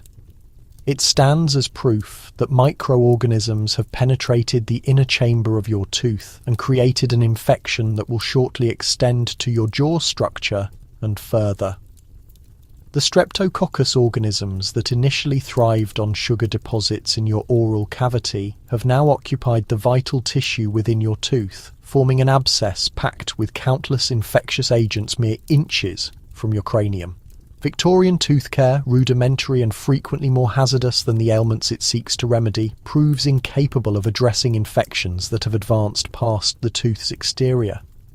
Your everyday pattern of drinking tea with several sugar cubes accompanied by an array of sweets, preserved fruits and cocoa treats establishes optimal circumstances for swift microbial reproduction in your mouth.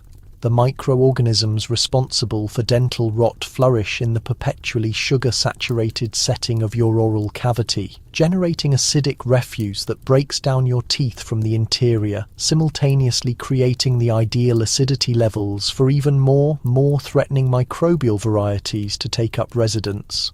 The tooth abscess expanding under your contaminated tooth forms a cavity of infection that holds dense populations of Streptococcus organisms capable of triggering life-endangering widespread infections.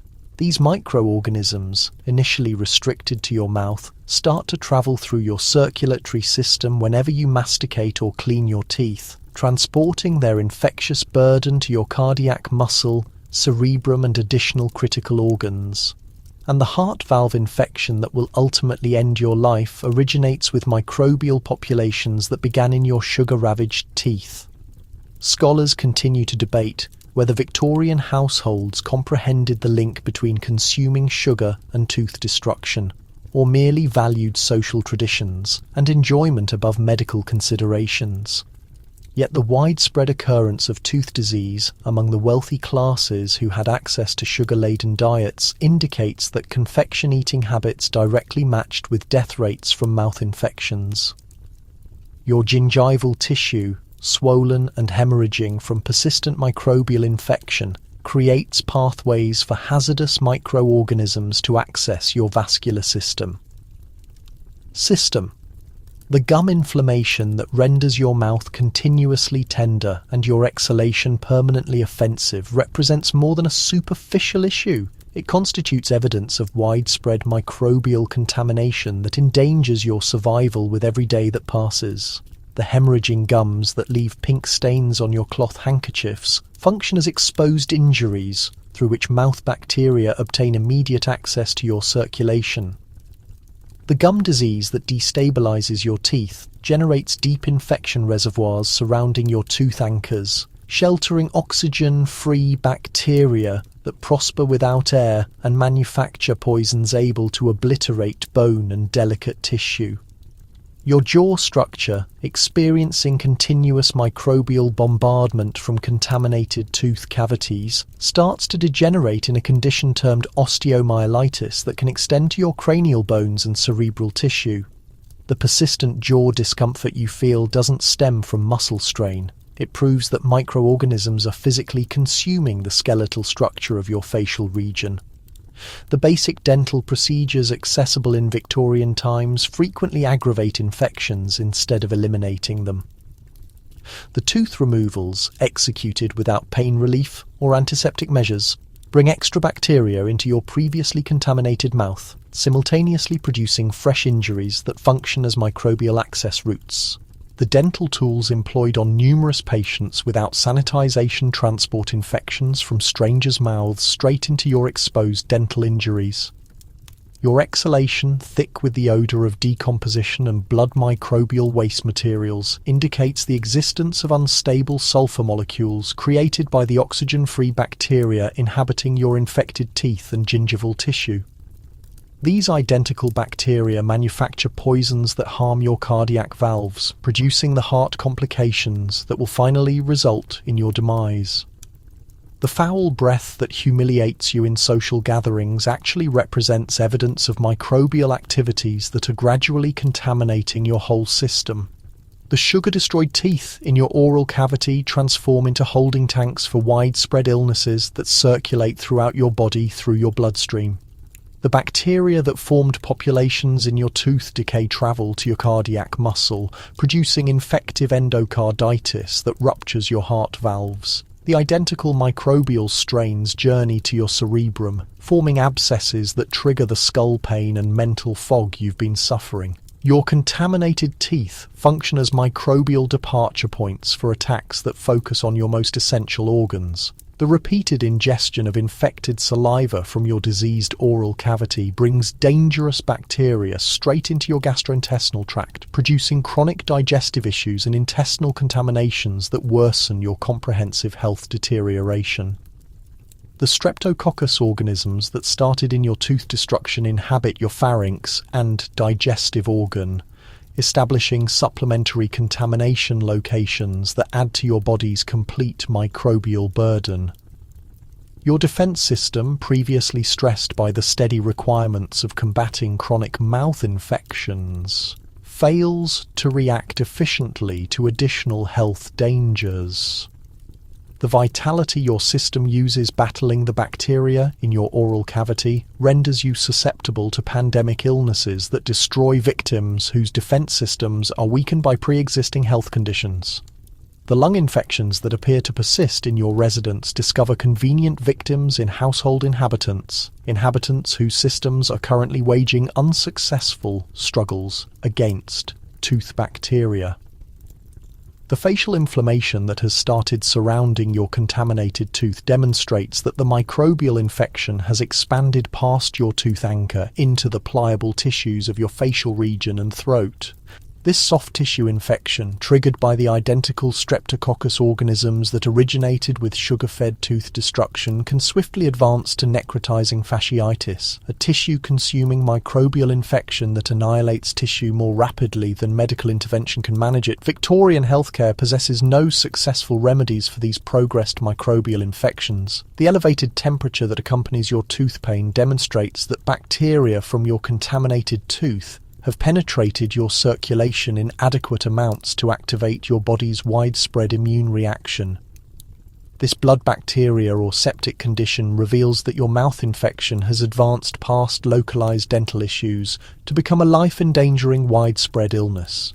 The bacteria moving through your bloodstream will shortly create supplementary infections in your cardiac muscle, cerebrum, and additional organs that cannot endure microbial occupation. Your passion for sugary delicacies, promoted by Victorian social practices and food choices, has converted your oral cavity into a microbial armory that manufactures the infectious agents accountable for your weakening health. Every sugar lump dissolved in your beverage, every confection enjoyed during social visits, sustains the microbial populations that will finally conclude your existence through the widespread infections that originate in your decayed teeth. The tooth destruction that began as minor holes in your sugar-damaged teeth has advanced to life-endangering abscesses that function as microbial storage areas able to plant deadly infections across your body.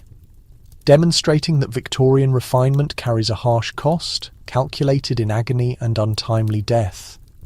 You activate the bell for your household servant, entirely oblivious that the woman who will deliver your afternoon beverage has been carrying typhus for 21 days. Her uncleaned body swarming with contaminated parasites that are poised to convert your refined parlour into infection centre for a plague that will devastate your residence. The inflexible social hierarchy of Victorian civilization. Civilization establishes optimal circumstances for illness transfer as domestic workers, compelled to labour despite sickness and existing in miserable circumstances that cultivate infection, become unintentional biological threats that distribute fatal diseases across the residences they maintain. Your household workers, necessary for sustaining your cultured way of living, become the carriers through which the afflictions of destitution penetrate the supposedly shielded realm of privileged Victorian civilization.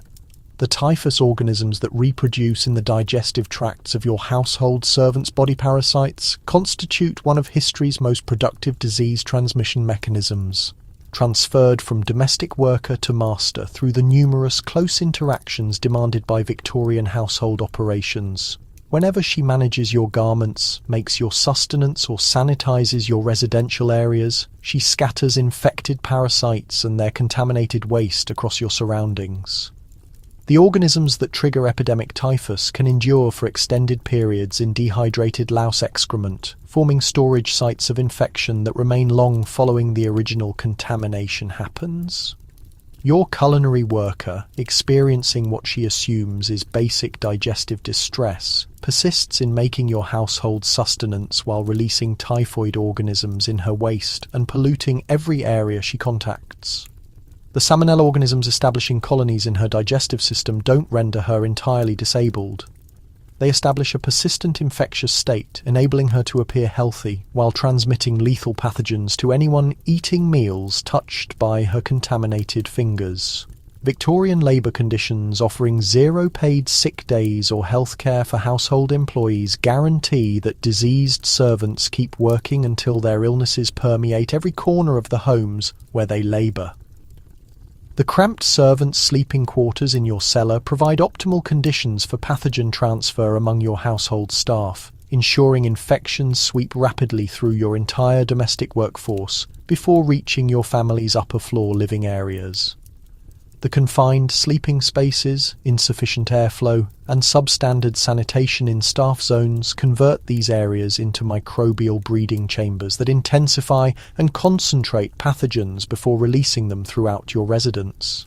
The cholera infecting your kitchen helper reaches your remaining staff in mere days, every contaminated servant transporting the illness upstairs to pollute your family's surroundings. Your personal attendant, handling your most private clothing and possessions, delivers streptococcus bacteria from the infected sores on her palms straight to your garments and beauty products. The dermal infections afflicting servants, resulting from inadequate nutrition and brutal labour demands, generate open lesions harbouring dangerous microorganisms capable of triggering fatal infections in those they serve. Every instant she tightens your undergarment or styles your locks, she deposits bacterial pollution from her infected palms onto your most exposed regions. Scholars continue debating whether Victorian masters truly failed to comprehend how servant accommodations impacted household wellness or merely valued financial efficiency above disease control. Yet the data indicates that numerous wealthy families perished from illnesses originating in their own staff housing that could have been avoided through elementary improvements to employee health, employment, and residential standards. The tuberculosis ravaging your parlour servant circulates through your residence via the infected particles she releases while dusting surfaces, scrubbing floors, and delivering food. The microorganisms reproducing in her compromised lungs become suspended in air whenever she expectorates or vocalizes, depositing onto surfaces across your home and generating contaminated zones that guarantee household-wide contact with the pathogen. Victorian residences frequently witness cycles of unexplained breathing ailments that align precisely with tuberculosis advancement among household workers. Your children's caretaker, harbouring diphtheria while displaying merely slight throat discomfort, transmits the fatal bacteria to your most defenceless household members through the persistent close proximity demanded by childcare duties. The Corynebacterium diphtheria microorganisms colonizing her pharynx migrate to your offspring through communal eating implements, polluted hands, and the close physical interaction involved in clothing, nourishing, and tending to youngsters. The bacterial coating that will ultimately asphyxiate your children starts developing in their windpipes with pathogens transmitted by their apparently well caregiver. The laundering and sanitizing tasks executed by infected servants generate extensive pollution across your home as bacteria from their bodies migrate to every item they handle. Your laundress, enduring cholera-induced intestinal distress she dismisses as digestive upset, pollutes your family's garments and sheets with Vibrio organisms that withstand the insufficient washing methods of Victorian household operations. The sanitized fabrics emerging from your laundry facility transport concentrated doses of pathogenic bacteria, guaranteeing family-wide contact with liquid-transmitted diseases. The waste, container disposal and refuse management responsibilities handled by your housekeepers establish direct channels for fecal-oral pathogen transfer as infected servants manipulate contaminated substances before cooking meals and attending to household members. The dysentery microorganisms multiplying in your maid's digestive tract proliferate across your residence through the innumerable items she contaminates while executing waste removal, then conducting food preparation and sanitation activities without sufficient hand washing or hygiene protocols. Your personal attendant's persistent expectoration, which she courteously shields with her palm during your dawn preparation routine, places tuberculosis bacteria straight onto your grooming implements, cosmetics, and attire while she helps with your morning rituals. The infected moisture droplets coating these intimate articles generate concentrated reservoirs of bacterial pollution, ensuring maximal contact during your most personal daily routines. The consumption ultimately ending your existence infiltrates your system through the precise cosmetics and styling implements your infected servant manipulates each dawn. The meal creation responsibilities conducted by infected culinary workers establish numerous channels for pathogen transmission as bacterial pollution penetrates your family's nutrition through contaminated palms, implements, and work surfaces. Your infected chef's practice of sampling dishes during cooking introduces her saliva-transmitted bacteria into every meal she creates, while her polluted hands deposit bacterial loads on service implements and dishware, delivering infection straight to your family's oral cavities. The intimate physical proximity demanded by Victorian household service guarantees maximum chances for pathogen transmission between infected servants and their masters. Your personal attendant dressing and undressing you constantly transports skin infections straight to your flesh through contaminated material and bodily contact. The Streptococcus bacteria establishing colonies on her infected palms migrate to your skin through the countless contacts necessary for undergarment fastening, hair styling, and clothing upkeep. The financial desperation compelling servants to labor despite severe sickness creates domestic disease explosives that detonate unexpectedly when infected workers ultimately succumb to illnesses they've been distributing for weeks. Your housekeeper's abrupt death from typhus exposes that she's been polluting your surroundings with infected parasites and bacteria during her terminal illness, guaranteeing every household member has contacted the pathogen that terminated her. The staff staircases and corridors linking different sections of your residence become polluted conduits for disease transmission, as infected personnel transport bacterial burdens from their quarters to your family's living areas. The typhoid bacteria reproducing in your servants' contaminated residential zones ascend on their bodies and possessions, establishing infection routes that penetrate the alleged boundaries between wealthy and impoverished living quarters. Your household staff, indispensable for sustaining the lifestyle-defining Victorian propriety, become inadvertent instruments of biological assault, delivering poverty's diseases straight into wealthy households' cores, demonstrating that no measure of affluence or social standing can shield against the bacterial equality of communicable disease. When servants and masters occupy identical domestic settings, you position yourself before your washstand, observing the transparent liquid with authentic dread, persuaded that submerging your flesh will attract pneumonia, consumption, and ethical degradation into your essence. Victorian medical doctrine has instructed you that liquid opens skin openings to disease, diminishes physical strength, and disrupts the organic equilibrium of bodily fluids, maintaining your wellness. Therefore, you haven't experienced a thorough bath exceeding 6 months. Your liquid phobia, strengthened by generations of medical falsehoods and cultural programming, converts your unwashed flesh into a functioning laboratory for bacterial cultivation, where every skin crease becomes a reproduction site for infections that will shortly devour you from exterior to interior. The dirt layer covering your skin, like supplementary tissue, supplies ideal sustenance for the bacteria establishing colonies on your unwashed body.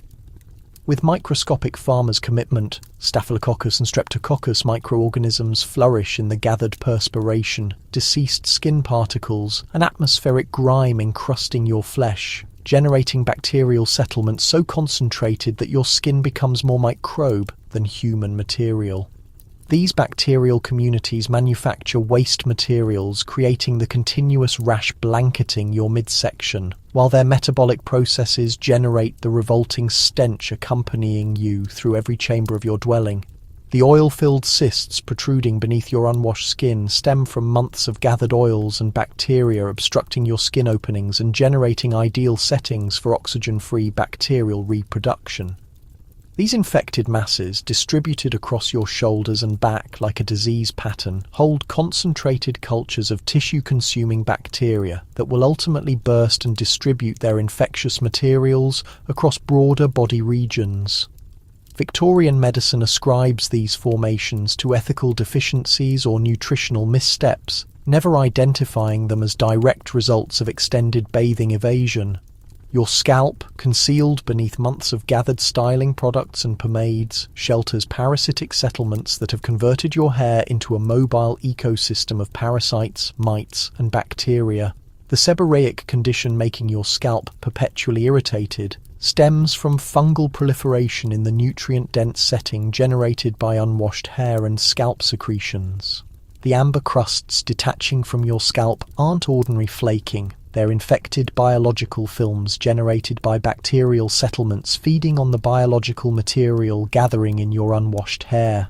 The skin separating your toes, constantly damp from trapped perspiration in confined footwear, never sanitized, develops the fungal contaminations that Victorian ladies politely disregard while the microorganisms literally consume their tissue. The athlete's foot fungus, establishing colonies on your feet, advances upward along your limbs, generating the puzzling skin pigmentation problems that baffle your doctor and reject every surface medication he recommends. The bacterial supplementary infections, developing in the splits and openings generated by fungal harm supply access routes for more dangerous systemic contaminations. Scholars continue disputing whether Victorian bathing terrors originated from valid worries about liquid quality and warming mechanisms, or from medical misinformation that raised hygiene evasion to a wellness preservation matter. Yet the data indicates that liquid fear contributed more significantly to disease than genuine washing ever could. The bacterial vaginal condition generating the continuous discharge soiling your underclothing stems from the total destruction of your normal vaginal microorganisms caused by months without adequate sanitizing. The disease-causing bacteria establishing colonies in your genital region in the absence of fundamental hygiene generate infections ascending through your reproductive system, producing the pelvic inflammatory condition making sexual relations excruciating and endangering your existence with every monthly cycle. Victorian medicine attributes these reproductive complications to ethical frailty rather than acknowledging them as results of insufficient personal sanitation. Your underarms, dense with months of gathered deodorant dust and perspiration, become bacterial jungles where dangerous microorganisms reproduce with tropical vigor. The pus pocket developing beneath your left underarm, hold sufficient Streptococcus bacteria to terminate you through blood contamination if it bursts internally. The persistent lymph tissue inflammation in your underarms isn't proof of feminine fragility. It's your defense system's frantic effort to restrain the bacterial infections originating in your unwashed skin creases. The skin problem blanketing your torso and chest with agonizing boils stems from the Staphylococcus bacteria reproducing in the oil and perspiration captured beneath your unwashed garments.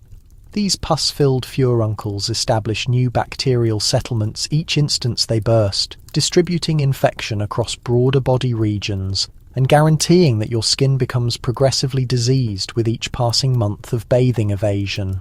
The permanent marking resulting from these infections will permanently mar your torso, even should you survive the systemic contaminations they're generating. Your feet, confined in footwear for months without adequate washing, develop the trench foot problems afflicting soldiers in extended warfare.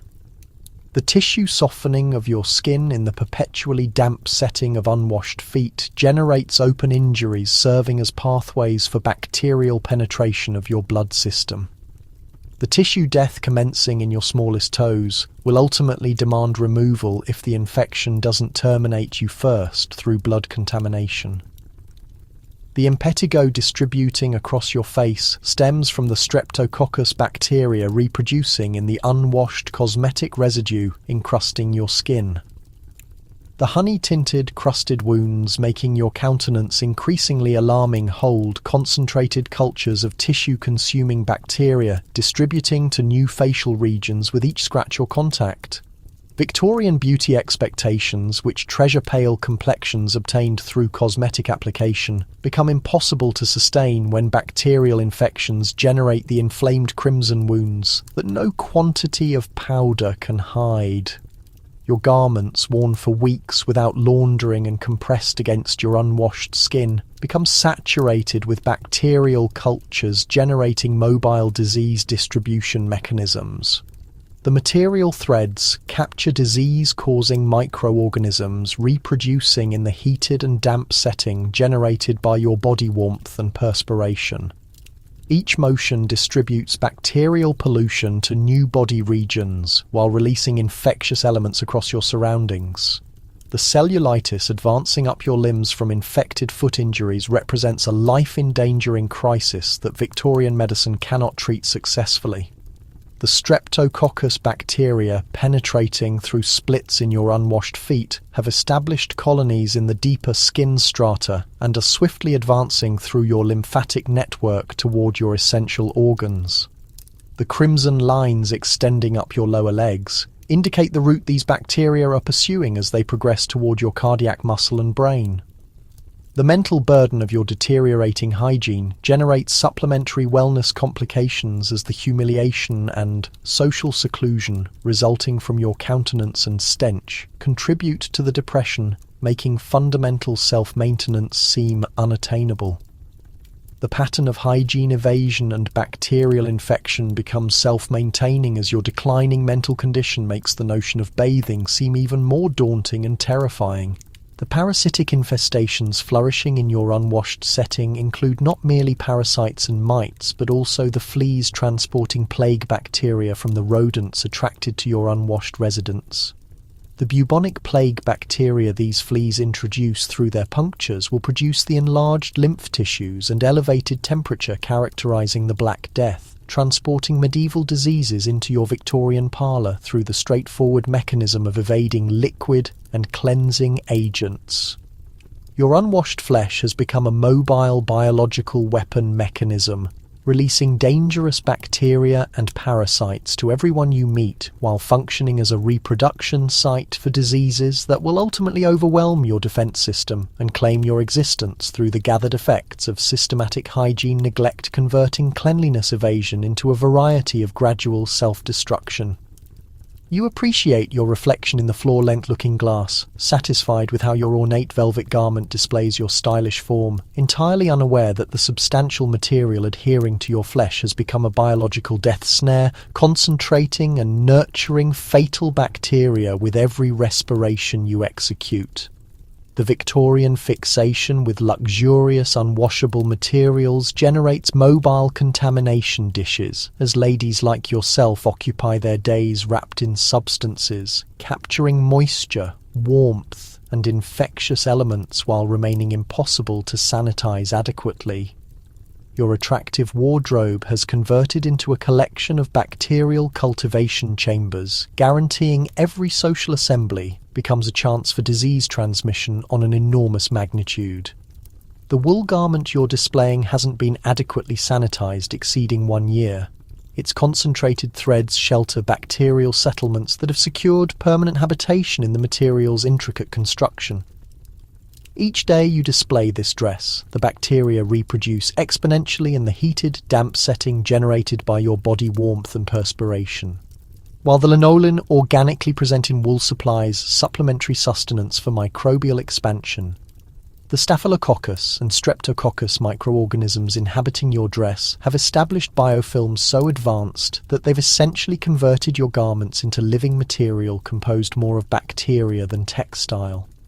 The numerous strata of your Victorian outfit generate ideal circumstances for oxygen-free bacterial reproduction, as the substantial materials limit air movement and capture moisture against your skin for extended periods.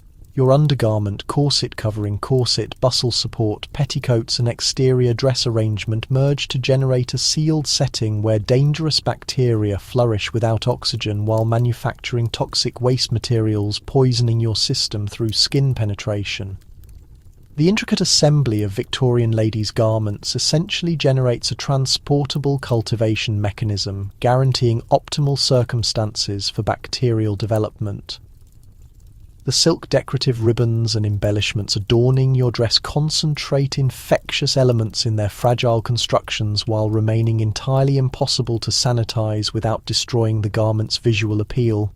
Those ornamental touches serve as gathering spots for airborne bacteria, released by every person you meet, while their elaborate designs offer endless nooks for parasites and their offspring to hide. The exquisite beading that gives your gown its elegance generates countless surfaces where microorganisms can settle and thrive, transforming your elaborate dress into a monument of bacterial engineering. Your velvet cloak, with its thick texture and deep colouring, has absorbed so much bacterial pollution that it operates as a travelling disease hub wherever you travel. The material's structure captures infectious agents from each space you visit. Though cleaning proves impossible, the natural order guarantees these germs build up and intensify across months of use. The tuberculosis microbes embedded in your cloak's threads during trips to sick homes stay active for months, prepared to infect new targets through the air movements generated by your walking. The persistent skin ailments that affect stylish Victorian ladies stem directly from extended exposure to bacteria-soaked materials that resist proper cleaning.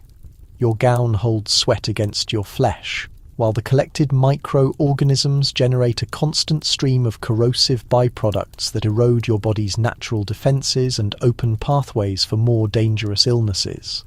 The puzzling irritations and sores that occasionally appear across your midsection aren't indicators of character weakness. They're proof that your attire has transformed into an arsenal of biological threats turned against your own flesh. Scholars continue debating whether Victorian fabric makers grasped the health consequences of producing unwashable luxury textiles or merely valued profits above community wellness. But the connection between complex clothing standards and infection spread patterns indicates that style itself evolved into a carrier for widespread sickness among wealthy circles. Who had means for such perilous extravagance? The horsehair stuffing in your bustle generates a perfect habitat for parasitic invasions as lice, fleas, and tiny mites build settlements in the natural material while consuming the gathered waste of months without washing. These pests don't confine themselves to the stuffing. They travel across your clothing collection and ultimately to your skin, bringing with them the bacterial and viral contamination that makes parasitic illnesses so lethal. Your trendy profile arrives with a concealed load of disease-bearing bugs that convert each social gathering into a possible outbreak situation. The thick brocade material of your formal dress captures so much wetness from sweating and surrounding moisture that fungal growth starts developing right in the fabric layers, generating the stale smell that you hide with progressively stronger doses of fragrance. These fungi release harmful substances that penetrate your skin while establishing perfect circumstances for bacterial expansion that causes widespread infections. Your finest dress has evolved into a gradual poison dispensing apparatus masked as high style. The dense construction of your wool daytime outfit blocks adequate airflow while its deep shade draws heat that establishes the ideal warmth for bacterial reproduction. The material functions like a hothouse for tiny organisms, sustaining optimal growth circumstances while shielding bacterial communities from external elements that could otherwise restrict their development. Your outfit transforms into a bacterial growing facility so effective it would amaze contemporary microbiologists with its refined architecture for germ multiplication. The metal strands incorporated into your ceremonial clothing trigger chemical interactions with your sweat that generate poisonous mixtures while supplying mineral food for unique bacteria that flourish on heavy elements. These creatures release waste materials that trigger the nerve symptoms Victorian doctors blame on hysteria, while their biological functions produce skin wounds that withstand all existing remedies. Your most costly garments actually poison you through chemical electrical reactions that happen each instant you don these complex outfits. The animal fur edging on your cold weather jacket shelters its own network of parasites and microorganisms, while the chemical treatments used to maintain the skins keep releasing harmful substances that soak through your skin during wearing. The formaldehyde and arsenic mixtures applied in Victorian fur treatment add extra degrees of harm that multiply the bacterial dangers already living in your unwashable collection. Your fashionable fur additions transform into instruments of chemical and biological attack aimed at your own wellness. The intricate assembly of Victorian clothes with their numerous sections, detailed stitching and unreachable inner areas generates countless concealment spots for bacterial groups that stay defended from any washing efforts. The bacteria existing deep inside your garment's framework multiply and migrate across the material while releasing waste materials that slowly decompose the threads themselves, building a situation where your clothing actually decays around your frame while you display it. The community expectation to show up in various ensembles for different events means that your complete closet transforms into an assortment of bacterial experiments, each piece sheltering distinct varieties of harmful organisms while adding to the total microbial burden that defeats your defense system. The style requirements of Victorian culture guarantee that you're perpetually subjected to numerous bacterial dangers while never permitting any individual piece sufficient time separated from your frame to experience genuine sterilization. The artificial colorants employed to achieve the deep shades Victorian fashion requires hold heavy elements and harmful chemical mixtures that deliver extra food for particular bacteria while contaminating your body through extended skin interaction. The stunning hues that make your collection so respected come from chemical reactions that establish ideal circumstances for bacterial expansion while gradually contaminating you through skin intake of textile substances. Your splendid Victorian collection, embodying the height of 19th century style and community standing, has evolved into an advanced biological threat arrangement that merges bacterial farming, parasitic invasion and chemical contamination into a thorough attack on your wellness, hidden as the summit of fashionable dignity. Demonstrating that Victorian refinement demanded a cost calculated in pain and reduced lifespans. You rest peacefully in your parlour this night, sensing the recognisable discomfort in your corseted chest and detecting the metallic trace of your morning cosmetic powder, totally unaware that you're suffering the ultimate signs of a lifestyle that has been gradually destroying you for years. The Victorian fixation with cleanliness avoidance, harmful beauty expectations, and illness-promoting community practices has built a devastating combination of health destruction that keeps reverberating through the passages of contemporary healthcare. Your generation's pain transforms into the basis for medical breakthroughs that will rescue millions of existences. But only following your loss teaches upcoming doctors the fatal results of elevating community rules above fundamental human wellness. The illness patterns that ruin Victorian homes supply vital hints that will ultimately guide to the bacterial explanation of sickness, the creation of sterile surgery, and the comprehension that numerous puzzling conditions stem from bacterial invasions rather than character defects or inherited frailty. Your passing from what physicians label feminine troubles will add information to medical research that finally recognizes Streptococcus microbes as the origin of childbirth fever, prompting sterile methods that will rescue innumerable women's existences during delivery. The catastrophe of your generation transforms into the victory of scientific advancement. The tuberculosis crisis that takes so many elegant women guides straight to the finding that excessive crowding, insufficient air movement and polluted garments establish perfect circumstances for illness spread.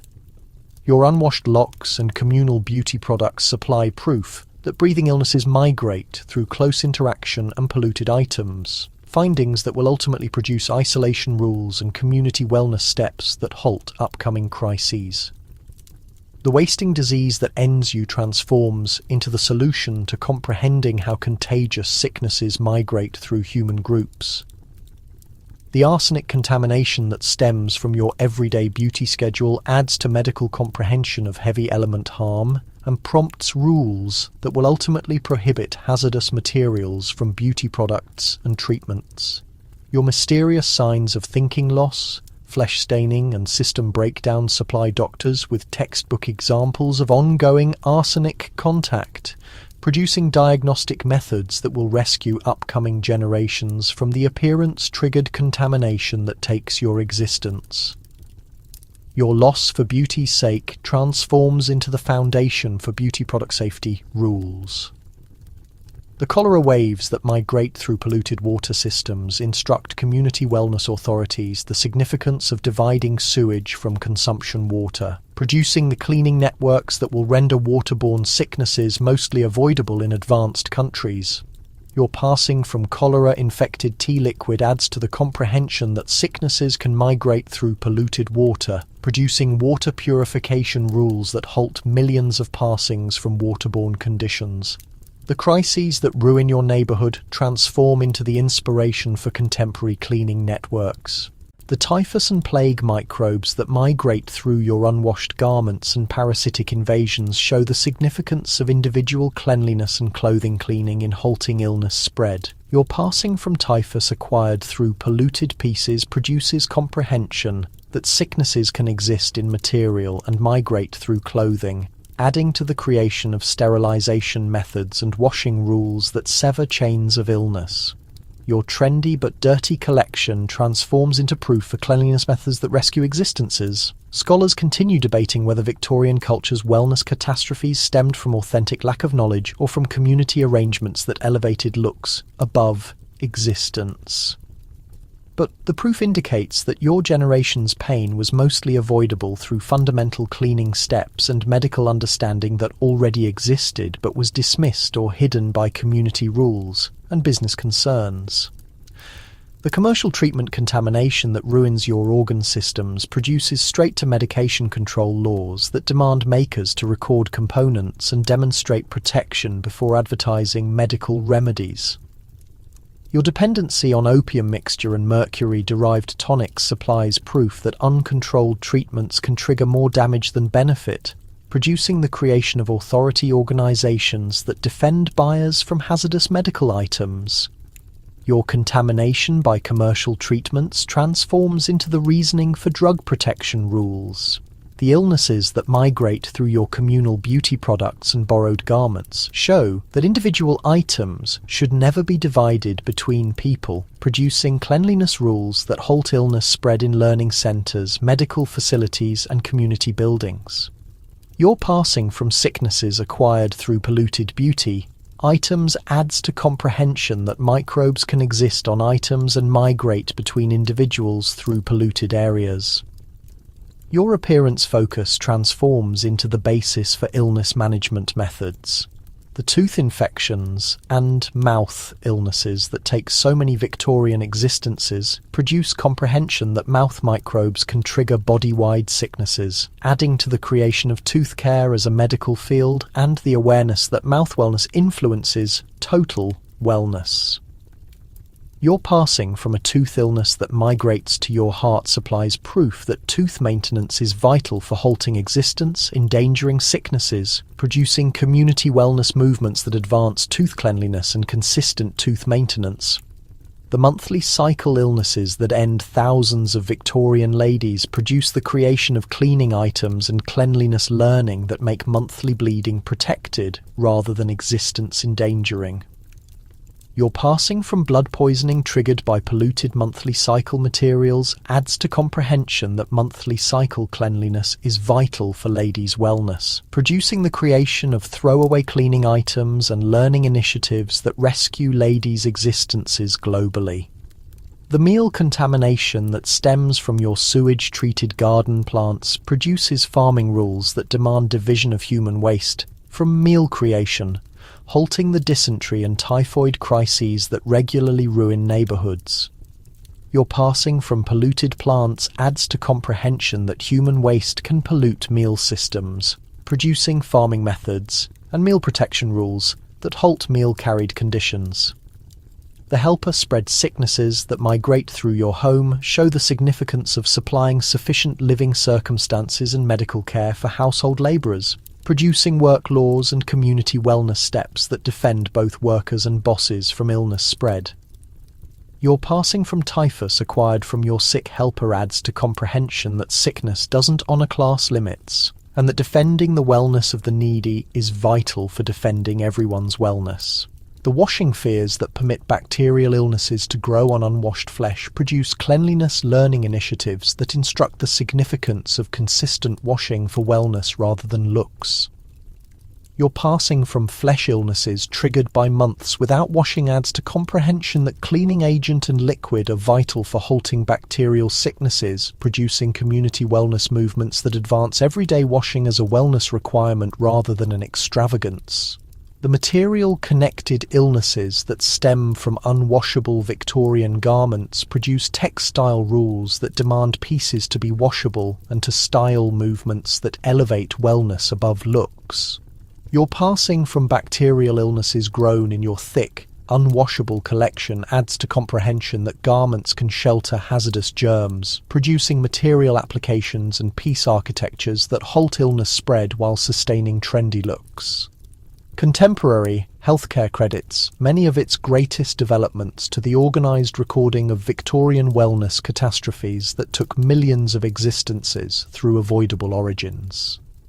The pain of your generation supplies the proof foundation for community wellness strategies, medical remedies and protection rules that defend billions of individuals from the sicknesses that ended you. Your passing transforms into significant through its addition to the understanding that rescues upcoming generations from comparable outcomes. The inheritance of Victorian cleanliness methods keeps affecting contemporary wellness worries as medication opposition, developing contagious sicknesses, and surrounding poison contact build fresh adaptations of the wellness obstacles that characterised your period. The teachings absorbed from Victorian wellness catastrophes stay applicable as contemporary cultures battle to harmonise ease, looks, and community expectations with fundamental wellness needs that haven't shifted since your period. Your account, agonising and sad as it exists, transforms into a monument to human advancement and the strength of the scientific examination to convert pain into understanding that benefits humanity. The sicknesses that take your existence transform into the basis for medical developments that halt millions of comparable passings, guaranteeing that your loss for Victorian community rules finally benefits the mission of human wellness and existence. And therefore, as you draw your ultimate breath this cold night. Encircled by the stunning but fatal relics of Victorian civilization, your passing combines the innumerable others who rendered the supreme cost for a culture's lack of knowledge, but whose pain has lit the route toward a stronger tomorrow for all humanity. Your Victorian realm of refined sickness and trendy passing gradually disappears into recollection, abandoning teachings inscribed in the vocabulary of grief and absorbed through the exchange of existences, instructing upcoming generations that genuine beauty exists not in hazardous rules, but in the basic intelligence of pure liquid, cleaning agent, and the bravery to select wellness above destructive customs. The account concludes not with your passing, but with the optimism that springs from comprehending how fatal lack of knowledge can exist and how valuable the understanding transforms. That halts such pointless pain. Rest currently, understanding that your account has fulfilled its mission. To instruct, to caution and to motivate a superior realm where style never again requires such a dreadful cost, and where the chase of beauty improves existence rather than concluding it. The Victorian period of stunning passing surrenders to contemporary comprehension that the most refined thing of all is merely remaining alive to witness another sunrise.